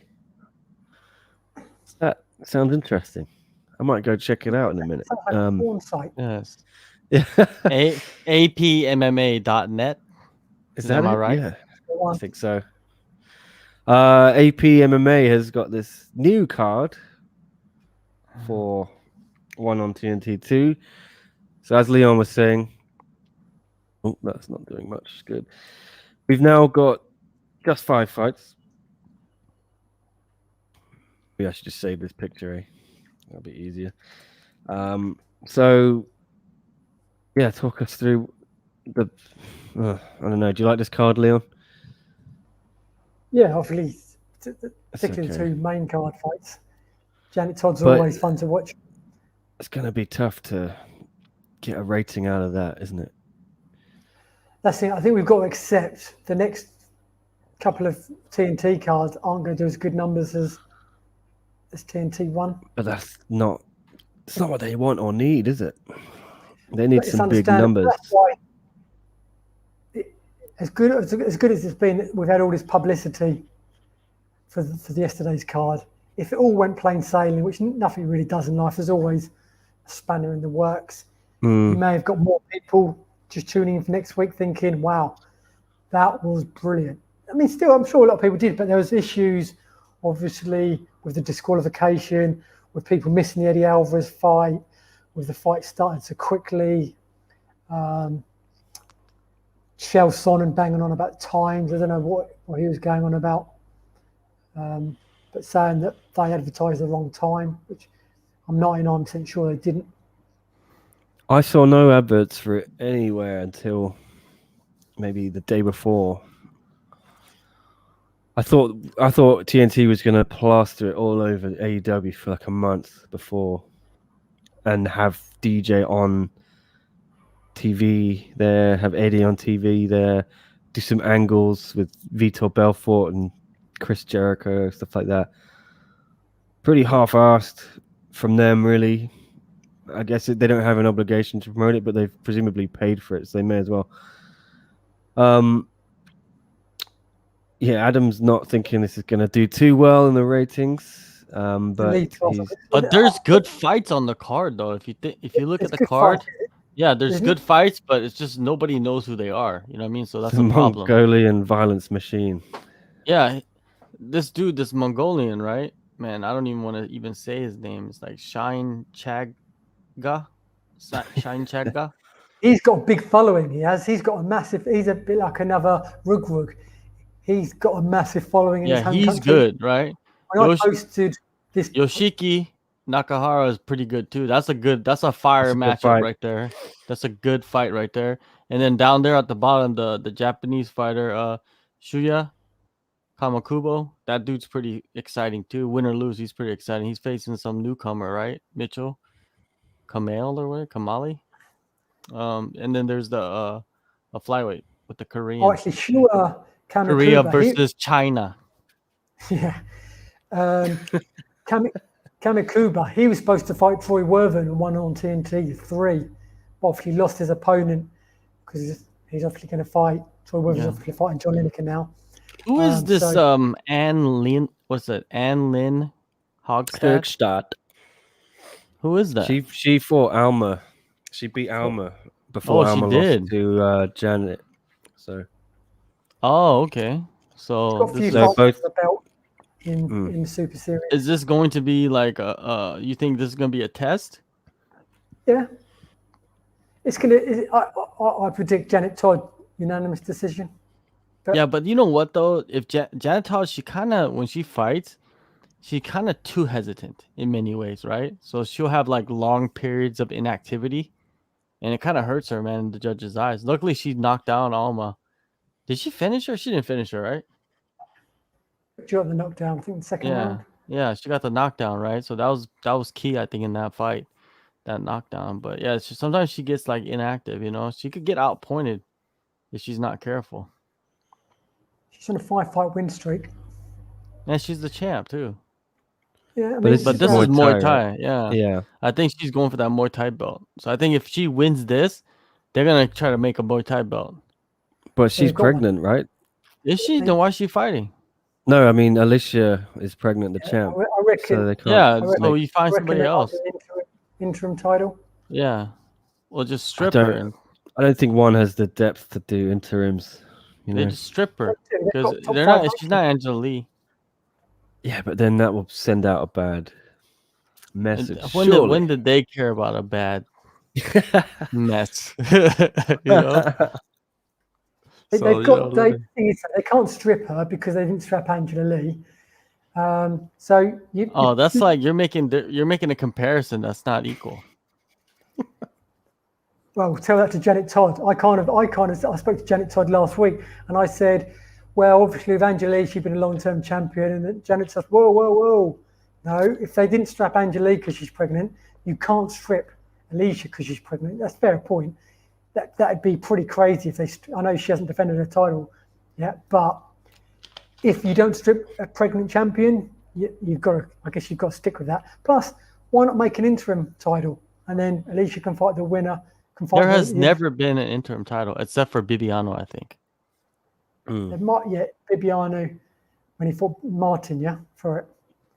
No, I think Kevin Bellingham. And no, I think it was when he fought in the way back when he fought Kim Suchar. Yeah, and Kim Suchar was the only champion. Kevin Bellingham got the interim title, well, beat Martin. Exactly, that's right. So there hasn't been many, interim titles. No, they could do it. Jan Todd's looks like they're trying to push her. Yeah, as Erga says, the Rodriguez, she's no Maurice or Angela in terms of standing in the company, but would be a little bit cruel in my eyes, and it would attract negative headlines and things like that if they did that. You just make an interim title. I think it's the obvious choice. Give Janet. Janet could defend the title, the kickboxing title, if she needs to stay busy, or she could fight Stamp. You know what? They could have made this fight an interim title fight, to be honest with you. I don't know. They could have done, because she's in the top 5 in the rankings. Yeah. But Stamp's got to be above Anne in that queue. She's, but again, I was thinking that. But Stamp's doing MMA. On MMA this year and the Grand Prix. She did say to me when I spoke to her, she would compete in the Super Series if there's for a belt, but she wants to concentrate on MMA. Yeah. I can't help just keeping on hopping between codes and things. I finished all these crisps, guys. Nearly. Delicious. They are delectable. Here's Alan Bones Jones. What does one championship need for the final 3? 1 on TNT card scheduled to do big ratings and keep the 1 on TNT shows going. I don't know. What's an acceptable number for TNT? I mean, we need to know what was in the time slot before, what competition they have, right? And you can't really worry about the numbers too much, though. It's like in anything. You concentrate on the process and the outcome takes care of itself. You can't really, there's nothing you can do about the numbers. So there's no point worrying about them. There's no point thinking, we didn't do this, but that. You concentrate on the process, you put on good shows, and then the numbers will take care of themselves. For numbers, again, on paper, a lot of fans are going to look at this and go, especially the lead card, I'm not going to watch this. But we know from experience, particularly these 5, 6, 7 fight cards that one have been putting on since last July, they've all been amazing. And some of the best ones have been the ones that have been the weakest on paper. So if there are some casual fans that watch this after watching the wrestling next week and the fights deliver, they're going to tune in again next week. They might tell 1 or 2 friends that might tune in as well. So there's nothing they can do apart from hope the fights are good, and that's out of their hands. That's in the athlete's hands. And again, there's nothing they can do about the cards now, maybe apart from the 4th card, but even that's probably a bit late to do too much with because of obviously the COVID. So there's not a lot they can do. They putting on the best cards they can under the crazy circumstances, and then it's all down to the athletes to produce. And they normally do, to be honest. How often do you get a dull fight and won? But even if they could have the best fights, they could have 3 awesome fights on any card, but it's like with AEW. It's like with they had a really good show last week, and they pulled a bad number. And then sometimes it doesn't matter. You can put on the best show, but if people don't tune in because they don't know what's on the show and what's coming, and if it's not promoted well, it still doesn't do a good number. So I think the root problem for one championship is it's not been promoted at all by TNT. And now there's like sink or swim. The next 3 cards aren't as strong as that first one was. Again, I don't know. You're almost too worried about it, Nick. There's no point worrying about it because there's nothing that can be done really, or from in one championship's hand. The 2nd and 3rd cards are in the bank. Yeah. There's nothing. Well, I'm worried just because I want them to succeed. I want them to get a TV deal. Yeah. I'm worrying about it because it's out of your control. It's out of one's control. So there's no point stressing over stuff that's out of your control. We got to just wait for the fights, hope the fights are good for our own selfish sakes, and then for all the fans' sake, and for one championship's sake, and for TNT's sake. And one cars deliver every week, partly because they're short. And I don't know what it is. It's so random. There's a disappointing fight in one. The fighters tend to bring it on the night, and that's all you can do. And if the numbers are still bad, then the numbers are bad. Maybe now isn't the time. Maybe TNT haven't promoted enough, but maybe that's a good thing in a way, because one can say, look, we didn't do the numbers we wanted, but then you didn't promote us as much. Let's try again. If the worst case scenario would have been if TNT had been promoting it left, right, and centre, and then the numbers done bad. But I don't think the numbers were all right, from what I guess from someone outside the US, and it wasn't that promoted much, and it obviously didn't go as smooth as they wanted. So let's see how the next. There's good points from you. I depends on what they're paying one and whether it's worth it monetarily. Whatever the deal is, if it's the ratings are worth what they're paying and they're happy to keep doing that, because I think before they used to have movies on in those time slots, and probably costs a fair whack to get like a classic, the rights and all that to a classic film. So could be something that works for both parties. 200 to 300K, those kind of ratings, I'm sure would not be terrible. And you can build it up. TNT has it's a good channel, man. It's not just about sports, you know what I mean? They got all kinds of stuff on there. Yeah, when I was growing up, I used to watch TNT, you know what I mean? When I was growing up, like middle school, high school years, I would watch TNT. There's good shows on there, like you said, movies. So if they position themselves right, they could get some good viewership. You know what I mean? It's like the demographic is pretty wide ranging for TNT because they got those classic movies on there and like old TV shows. Did you used to watch Who's the Boss? No. See, that's what they had on TNT. You know what I mean? Like they had those types of shows. So they have good viewership. I think that you should just let it ride, see what happens, see the ratings. And then after that, you reassess because like Leon said, there's nothing you can do. It's over. They filmed all the fights. They're coming out. Just let it go and see what happens. And plan for the future, like whatever happens. Like if it's going to TNT, we need a regular slot at a decent time where the fights are going to be repeated, because 90% you think of cards are going to be at silly o'clock in the US. So we need a regular, sensible time where they can build up a fan base, where the fans can tune in same time every week to watch the card from Friday night in Asia. Then you can start getting a bit of momentum and then, because again, we're all guilty of this to a certain extent. If you look at a card, when you recognise names, you look forward to it more. It doesn't necessarily mean it's going to be better. Some of the best cards we've seen have got the smallest names on there. But from fans' point of view, you want to recognise that fans. And you can only really do that over time to a certain extent, although apart from the big ones, you build up a fan base. So the fans know all the fighters. So they look forward to every card. What is going on over there, John? Just dipping in and out, climbing underneath the desk. Who was it who said that about UK a minute ago in Europe? Was that? No, it's typical. It had to be Chris, didn't it? He's always making good suggestions and asking clever questions. That's a good point. Yeah, they need a good deal in the UK, because UK is starting to warm now to the UFC. Obviously, BT Sport do a great job of the UFC. You've got Bellator now, which has been on Sky Sports. BBC is starting to cover it now. One championship needs to get a good deal in the UK, which has a pretty big MMA fan base, and get, again, similar to TNT, the fights are going to be early Friday morning. Not early, but people are going to be at work. It's not going to be like in the middle of the night. It's going to be early, 10 in the morning, which is fine. You haven't got to get up at silly o'clock, but most people are working. Have it live and have it repeated, maybe on a Friday night on a good maybe Sky Sports, BT, maybe not BT Sports, they've got UFC, but build it up. Now's the time. Leon, there's a question for you from Chris here.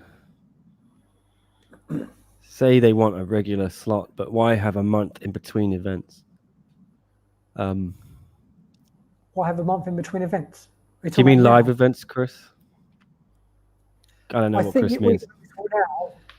There wasn't, well, between July 31st, I think was their first card, and up till Christmas Day, they put a card out on Christmas Day.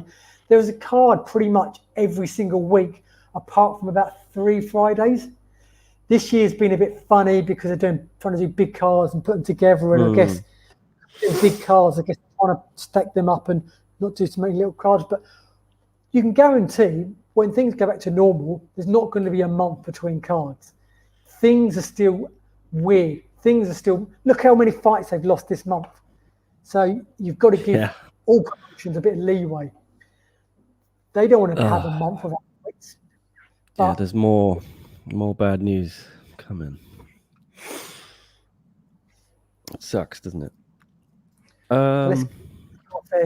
Yeah. So hey, let's look at it positive though. You know, I think that could be the strategy you guys are kind of insinuating, is that they're doing every other month and then they do a month in between live shows, and then they, you know, thin out the cards. You know what I mean? Like do like 5 fights a card, and then it's like a rotation for them. You know what I mean? Continuously every other month, there's 1 live show and then 3 taped, and then keep going like that. If they want that North American market, if they want that TNT, maybe that's how they're gonna have to do it with them. They will. We'll get back to rhythm, but at the moment, it's just you can't plan anything. Look at that. Look at now. Fight circuit has been cancelled in Thailand. Things are going crazy in Philippines. Singapore are banning anyone who's ever said the word. If you ever said the word COVID, you can't fight. So you can't do too many cards. Maybe if I'm Chatri, I'm thinking maybe I should cut back. If Singapore government, I know he's saying they're doing a great job, and they are, I guess. Well, from a safety point of view, they're doing an amazing point of view, because they're being way too careful. They're like banning people from UK have pulled off the card, so people can't even travel there. It's like crazy. So I think you've got to give them a bit of leeway, because it sounds, you'd think by now things get a little bit easier. Things seem to be more difficult than ever, which is saying something. I think they should have just done aimed for 1 massive card with all of the main events, 1 huge TNT card, right? Live, have DJ on it, Eddie on it, have that Christian title defense, have the Martin fight, the Ong title defense, just stack it to high heaven. And then if any of them fall out, you still got so many good fights. Rationing them out for 4 cards fucks you over when one of them falls through and it's co-main or whatever. Language, Nicholas, language. A couple of points for that. It's after 10 o'clock. So. One is, the pubs are open. One is, if you do that, you've got people like Chris in the comments saying, I don't want to wait a month between events. So again, whichever way you do, you're going to get people complain. If you do every week, people are going to say, why don't you just do 1 stacked card? And if you do smaller card, if you do big card, you know, and vice versa. And the other thing as well is, it's just logistics. There isn't a perfect answer. Whatever they do, there's going to be logistic issues and things that can go wrong. So, and I guess as well, the other point of view is from money coming in from media. They're going to make more money putting on, I think we said this before, 4 small shows than 1 big show. A bit like UFC and ESPN. Like the last year, they were just putting on cards no matter what, because they didn't want to risk losing their 200 million from ESPN if they didn't put their 40 cards in the calendar year in. So it was just a case of, we're putting on cards. So one has to do that a little bit because they have to make money. Money is it's an issue. You can't. It's not something you can avoid. Yeah, but the money they're making from the other stuff is irrelevant compared to if they got a permanent TNT deal that would blow every revenue stream they have out of the water. They wouldn't even have to worry about putting on live events in Asia anymore, because the ticket revenue they get from the countries we go to just pales in comparison to the millions they get from a TV deal in America on TNT. So prioritize that. Put the eggs in the basket of TNT. That's what I'm saying. Well, I agree with that as well. But I think obviously that's kind of what they're doing this week. But I think hopefully if TNT give them a bit enough time and take into consideration all the circumstances, hopefully when things go back to normal, that will be the case. There'll be regular shows. At the moment, you can't really plan anything. You can't demand anything. You can't say we're going to do this with certainty because there's too many spanners in the works everywhere you turn. Yeah. I think you just got to almost, you've got to try and plan as short term as you can at the moment. So less changes. I mean, look at like the issues that me and you know behind the scenes Yeah. this month. Imagine that, what a nightmare that is. So even if they had a card of 12, it's still going to look bad if they only do a card of 6 on the night, and you're still going to lose 6 good fights. So there's no perfect solution. I feel bad for them. Yeah. And imagine imagine the staff, like same things happen with UFC when the co-main event pulls out the night before. Like you've got to do new videos, posters, all the marketing. You've got to do like all the graphics for the show. Like how many times I reckon have people in one championship in UFC had to pull all-nighters to get stuff done? Like, you can't imagine working for the UFC what nightmare must be. We all know how hard Tammy works, and she says it changes every minute. It's just, and they're not even in the country. Tammy's in charge of the PR from outside of Singapore. Like a lot of the staff aren't even based in Singapore that are working, so you can't imagine what a nightmare it must be. Yeah, but Alan, yes, the second and third TNT shows are being taped.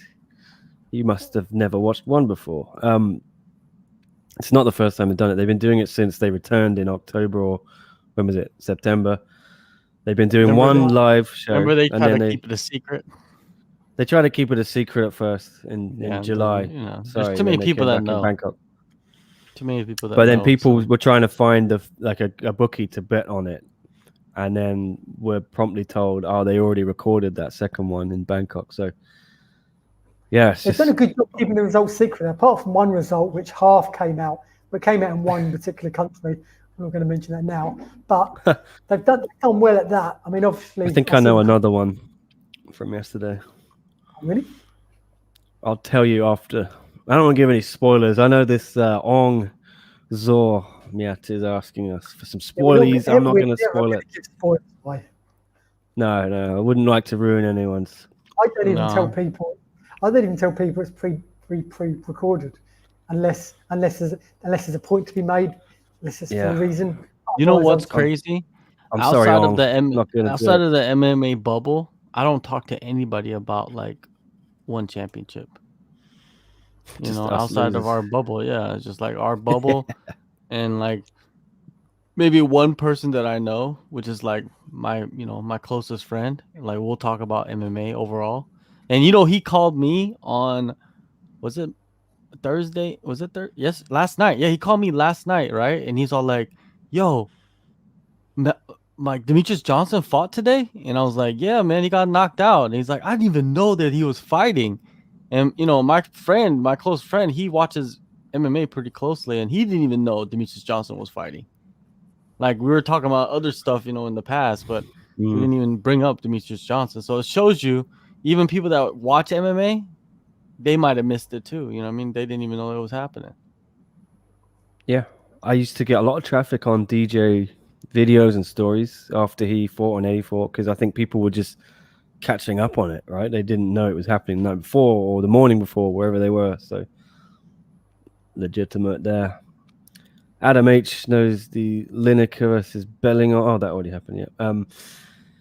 Thanks, Nick, for being professional. The Schmo is very professional. Does he spoil things? You see Schmo's video today, Adrian? Oh my God, dude! Don't get me started on that shit. What's going on? What did he do? Dude, what happened? This is just, I don't. It's a long story. Have you seen the videos that they pulled out? You know what I mean? There's the one where Ariel. Well, I guess the Schmo started challenging Ariel, right? It was like first it was what, grappling, and then it was basketball or some Mm. other thing, right? And he's making these videos, and then Ariel, I guess he was doing some kind of chat with Darren Till, and Darren Till asked Ariel, what's up with you and the Schmo? And then he told the whole story, right, about how they met, and then he asked him for like a contacts or something like that, and Ariel gave him the contacts. This is what Ariel's saying.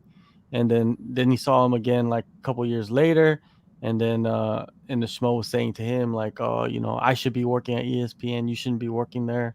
This is what Ariel's saying on his little chat thing, right? And then the Schmo responded today with the video, and then I'm gonna turn to this guy Leon to tell us what the Schmo said. Well, I was a bit confused. I didn't know any of the middle story. All I knew was that he challenged Ariel to some grappling and that for charity. And I thought that's just his fun way of promoting himself, bigging up his name in the MMA community. And then that's the first I've heard of what you just said. And then so the Schmo said, he said Ariel fabricated that story. Mm-hmm. But why would Ariel fabricate a story about a guy that it's not even his competition? It was just. And he said something about a fake email address or something, but I got confused by what he said. He said something about fake email, but then he said it was a real email address. Did Schmo put this on Twitter or something? Yeah, he put it on Twitter. You can watch it. Let's look at it. Let's just watch it. I've got nothing else to do. It's Friday night. I'm staying indoors. Yeah, I just need more snacks. Yeah, it's weird. I feel like it's Saturday because one is always on Fridays. Schmo, let's have a look. Where you at? I think it's like, I don't know. For some reason, I believe Ariel. The Schmo wasn't talking as the Schmo. He was being himself in the video. I don't know, man. That's the whole thing too. I hate that too. Like, that's corny. Where's this video? Are you the Schmo or probably on his YouTube channel? On his YouTube. Yeah. Is it? Maybe we can't stream that then. No, we can't stream his YouTube, but you could find it, man. Like on Twitter. I think that guy that shows all the Tito videos. Oh, what's his name? Hachina Depot. Yeah, I think he might have. Did you ever see when Paulo Costa tweeted him saying, "Hey, what's going on with the name?" Oh, really? More back. Oh, I didn't see it though. Let me find him though. Hachina Depot. How do I spell Hachina? Someone tell me. I don't know how to spell anything. Oh, there you go. I think I was spelling it wrong for like a year. It's not cool. Yo, Prince Philip is dead. Yeah, didn't you realize? That was like 2 hours ago. Or 3 hours ago. I just found out. I just say, who cares? No, because I watched The Crown, and he's like a big part of that. The royal family. I can't find this video. Yeah. I don't know if it's on Twitter, but it's definitely it's on his YouTube channel. No, let me try to find. I don't want to steal his YouTube monies. Oh well. I'll take your word for it. It's only a minute and a half long. If you want to watch this. Nick, have you watched Conspiracy yet? Seaspiracy, no. Leon and I were talking for about 2 hours the other day after the show we did. About fishing and stuff, and fishing. We talk about YouTube algorithms being shit and Seaspiracy, Leon's new favorite documentary. I haven't seen it, but it's just I've seen a lot of people raving about it. I found it. You found it. You want me to put it on? Yeah, let me put it on. Remember to put audio, yeah? Yeah. I always forget every time.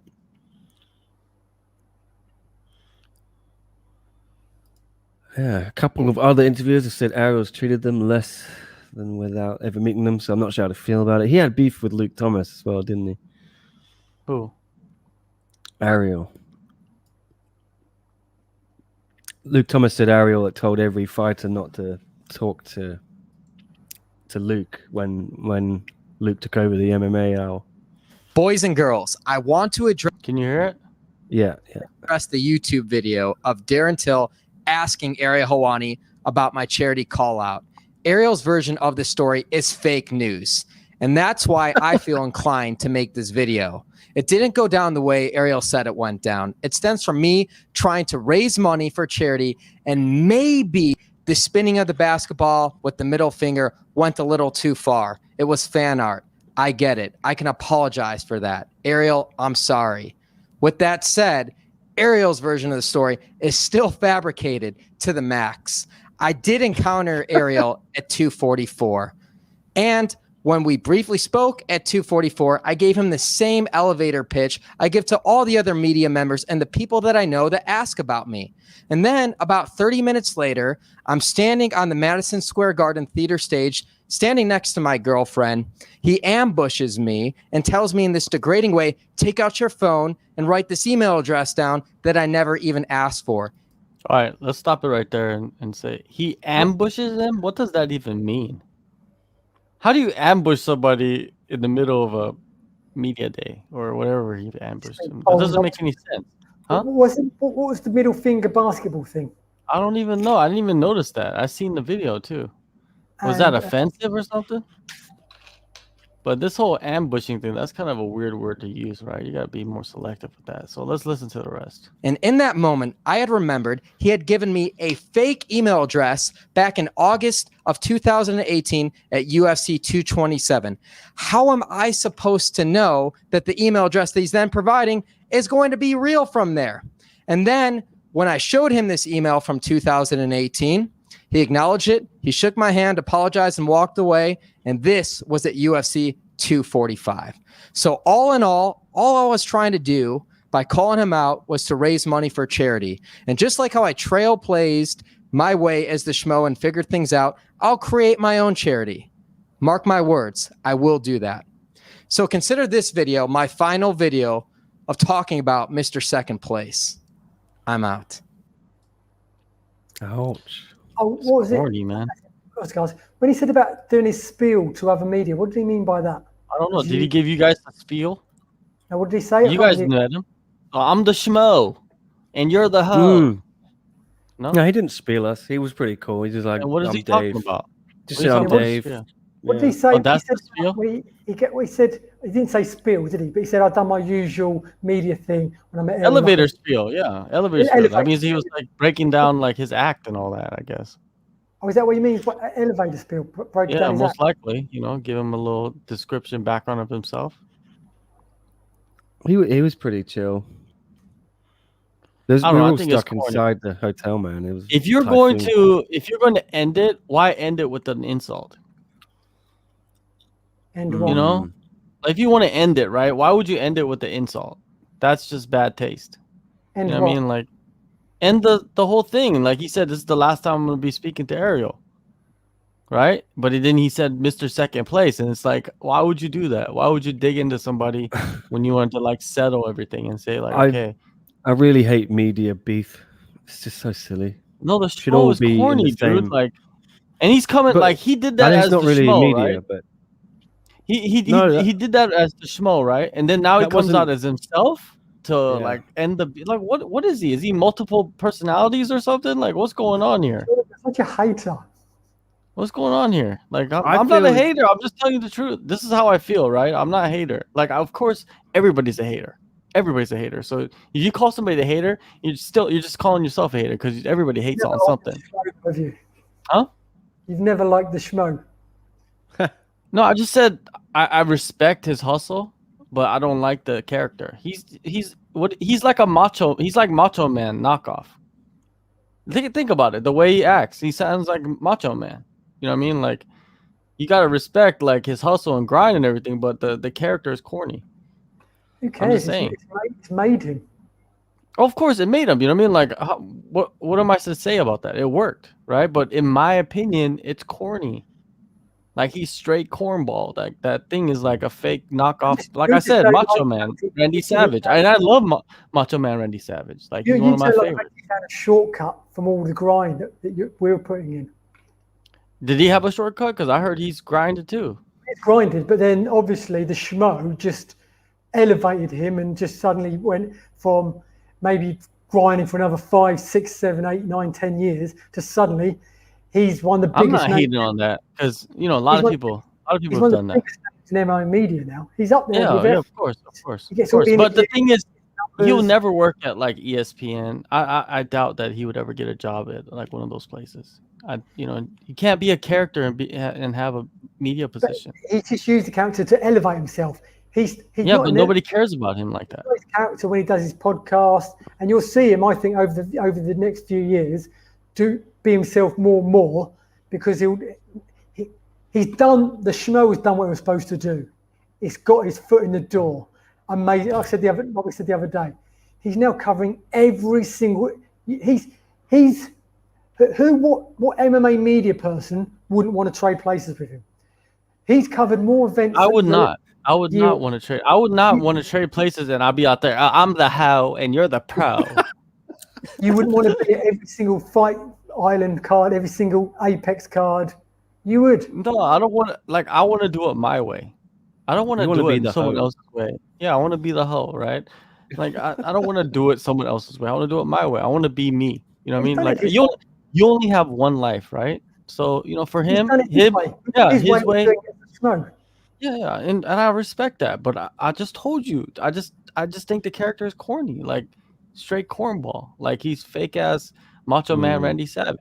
You know what I mean? I'm just saying, this is the truth. This is my mind. You know what I mean? But I respect his grind. I respect that he created something for himself, but that doesn't mean I have to like it. And am I wrong for not liking it? No, I'm not wrong. I'm right. Because I just think you don't like it. The fact that he's cut a corner.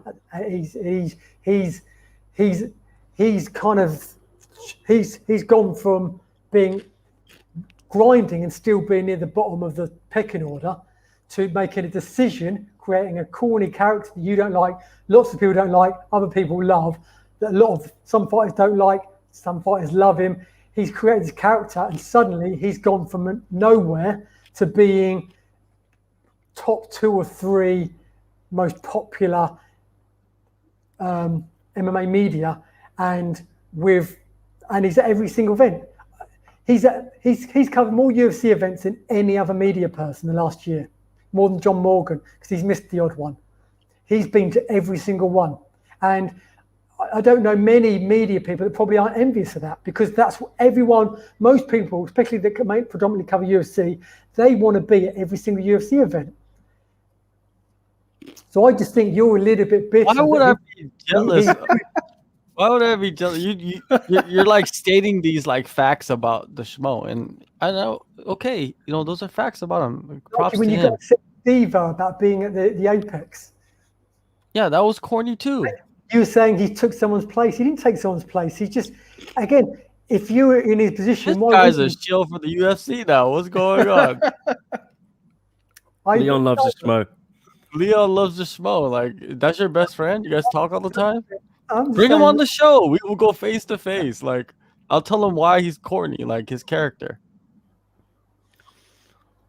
But this is my opinion. For us. This is my opinion. Like let's say if I saw him somewhere, would I go up to him and introduce myself? No, I wouldn't. And if we came by somehow and said like, hey, like this is the schmo, I'd be like, all right, schmo. Like, would I sit there and talk to him and stuff? I don't know. Maybe, probably not though. It's not like I hate him or something like that. It's not that. It's just the character. I just think it's corny. You know what I mean? There's no hatred at all. It's a character though. It's an act. It's like, do you hate the guy that played the killer in Psycho? Do you hate the character that what played? Are you comparing these? What are you doing, Leon? It's a character. He created a character for a purpose, like a character in a film. It's a character. It's not him. It's not his real personality. Man, he's drinking off the schmo's Kool-Aid. You know what I mean? Like, I just think you're bitter. I think you're bitter. I'm not bitter. Why would I be bitter about the schmo? Because they cut corners to get to you know how I would be bitter is, let's say I had a character, right? And I continue with that character and I never got big. Then if I was hating on him, yeah, you could point to me being bitter, right? But I don't have a character. You have a character, Leon. You're Cambodian king. That's your character. Like, you got to go out there and represent. You know what I mean? Like, I think you're trying to do the reverse psychology on me. But you're the one that is really hating him. You're the one that's bitter. It seems strange that every time someone gets in a good position and they haven't and they haven't got there through grinding and doing your route, you take a disliking to them, i.e. the Who's schmo. that? Who? Who? Steve. Who? Steve-O's more harder than anyone. No, but I'm talking about when you got your knickers in a twist because he was at the apex and you were saying he's taken someone's position, someone deserves to be there more than him. He didn't take anyone's position. Dana didn't go, right, Steve-O's here, gonna have to kick out one of the media, who's it gonna be? He was just an extra person who just sat in for a laugh and you took a disliking to it. You're nitpicking. You're nitpicking. Hey, I'm just saying, like, you know, telling you the way it is, Johnny. No, it is. It is. Like, if you were sitting there, that would have been your spot. You know what I mean? It could have been. I'm saying it could have been. I'm not saying it was. Anyone's spot. Yeah, your spot. He didn't take my spot. I wouldn't have been there. Because you look like him. They thought you were him. He didn't take anyone's spot. He was just there watching the fights, and he probably said, Dana, can I ask a question? And his mate said, when's Dana ever going to say no to a mate like that? Probably a lot, dude. Probably a lot. Well, the thing is, Schmo is good for them because he has a big audience, right? And He that's has a why huge audience. they've grown together. So he's good. Of course, they're going to have him at the apex. His stuff gets out to lives more there, people right? than he has I was there or massive Leon viewership. was there. Yeah, massive viewership. One I don't mind the Schmo being there. The one I minded being there was Robbie Fox when he was front row or whatever for McGregor against Cerrone. No problem with Robbie, the guy from Barstool, but he's not even he's not even any kind of media. He's just like a fan. Yeah, and now he was front row and he was just like fanboying in the front row, cheering on McGregor. And I was with Leon in Korea, right? When you were there as well, John. You were backstage. Leon got told off for clapping after a fight, and this guy sat in the fucking front row. Well, whoa, Connor, yeah. That's embarrassing. And I was clapping embarrassing. fighters. Yeah, no, I was just embarrassed for everyone involved there. And yeah, but Robbie gets all the exclusives. Smoke gets all the exclusives because they want media members who will do everything they say. Right? It's easier. Exactly. It is easy. I get it. I'm not criticizing them. Oh, just world lands on his door, on his foot, at his feet, just before COVID, because he just created this character that got massive global appeal just before this pandemic. He couldn't have timed it any better. He literally, like I said the other day, he couldn't be any more lucky, really. But he created his own luck by creating this character, which was a genius move. Because if he hadn't created this character, he would have been covering all the events from his front room the whole time. And if he'd created this character, which has just took the world's attention, 6 months later, it would have been too late. He'd done it just in time before this whole pandemic thing.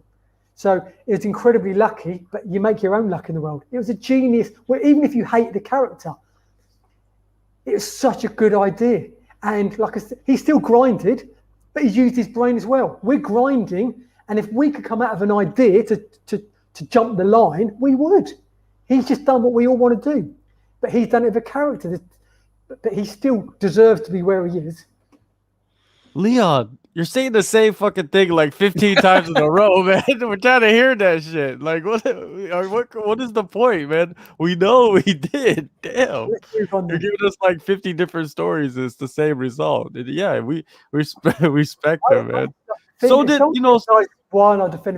Ariel. So did Ariel. You know, Ariel did the same. Luke Thomas did the same. You know, what I mean, but those guys, they grinded, right? But and you're right. He got lucky. Like he got lucky. He did what he had to do, and respect to him. But I just told you, just the character is corny. Like I would never do that myself. You know what I mean? Because I could. I think anybody could. I don't think you could. You've got to think of a character and try and think of a character that isn't cheesy, that's going to be popular. How difficult is it just to create a character that's going to? I mean, look how he went from being a nobody to having millions of followers overnight because of his character. it's so difficult to create a character. We can all create God, characters. this but guy most- saved me to say the same thing for the Yeah. last 30 minutes. Leon, come on. We can't go down this road again. I'm I responding think to what Leon. What you said. I'm saying. You saying you could create character? I don't think. I don't can't. I think. could create a character. The Cambodian Oh. king. You already created your own character. I'm not Carlos in the house. disowning the The, whole. the difference for me is that all good. Create your character, do your thing. Get all the exclusives, all that. But actually going to events and getting the like John was saying, having a seat there, you wouldn't find this in any other sport. You wouldn't Yeah. get this in You soccer. don't find that's karting. another reason. That's another thing that is a good point too. You would never find this in any other sport, and if you want to be respected as other sports, you have to do certain things as other sports, right? And that's one. That's thing, why I they think. have that rule, like no clapping on press row, the one they Yeah. told you off for. No, But there's a selective rule. UFC is as much, and sports is an entertainment industry. As I know much. it's not a sport. We Yeah, don't. but we, you want to circus be act, considered a sport, though. we don't see title fights that should be made. We see money fights. We see Dustin Poirier turn down a title fight to fight Conor McGregor. Well, actually, that's a stupid point. That's not relevant. But I mean, the point is, UFC is unique, in that sense that it's obviously it's a sport. Well, MMA is a sport, obviously, but it's almost entertainment before it's a sport, which is, which Well, frustrates- for the UFC, it is. For the It's just UFC, like- it is. Yeah. All right. Anyway, let's move on. Right. Yeah, I got nothing else to say. I Yeah, love a man. good fight. Yeah, What do we I got? might go. I think we're. I I might cannot go think get of- some crisps. Yeah. Oh, I want to hear. We want to share stories. Oh yeah. I gotta tell you, fill you guys in on. All the right, let's shut gossip. it down, man. We got Yeah. we've done like 2 hours. That's a long time. And we spent like half of it on the schmo because Leon say the same thing over and over again. I love fighting, and especially if someone, Chris, I just love defending people. Like even some like if someone says something about one championship or the UFC or anything, I just like to jump to defense. White Knight, Leon. Yeah. Okay. Cool. It's been fun. Friday night podcast. Mixed it up a little bit. What do we think? Do you prefer this time wherever you are in the world to when we do it in the mornings in Asia? This is now 11 p.m. for me. We normally do them 12 hours before this. What do you think? Let us know in the comments and all that. If this time works better for you. I'm not as tired as I am when we do them in the mornings, but it's been fun. It's been fun. It's been an honor to talk to John and to Leon to get their thoughts. Oh, yeah, we've already had a copyright claim. For fuck's sake. Have we? Really? I just got one. For what? The For schmo? showing those like one championship things. No way. On Twitter? Twitter. I knew it. Man, that's so corny. From where? It's From the India? it's the fight. No, it's the fight companion. I thought it was What? Leon had the audio on in the background. Leon, I turn it off. you dirty dog.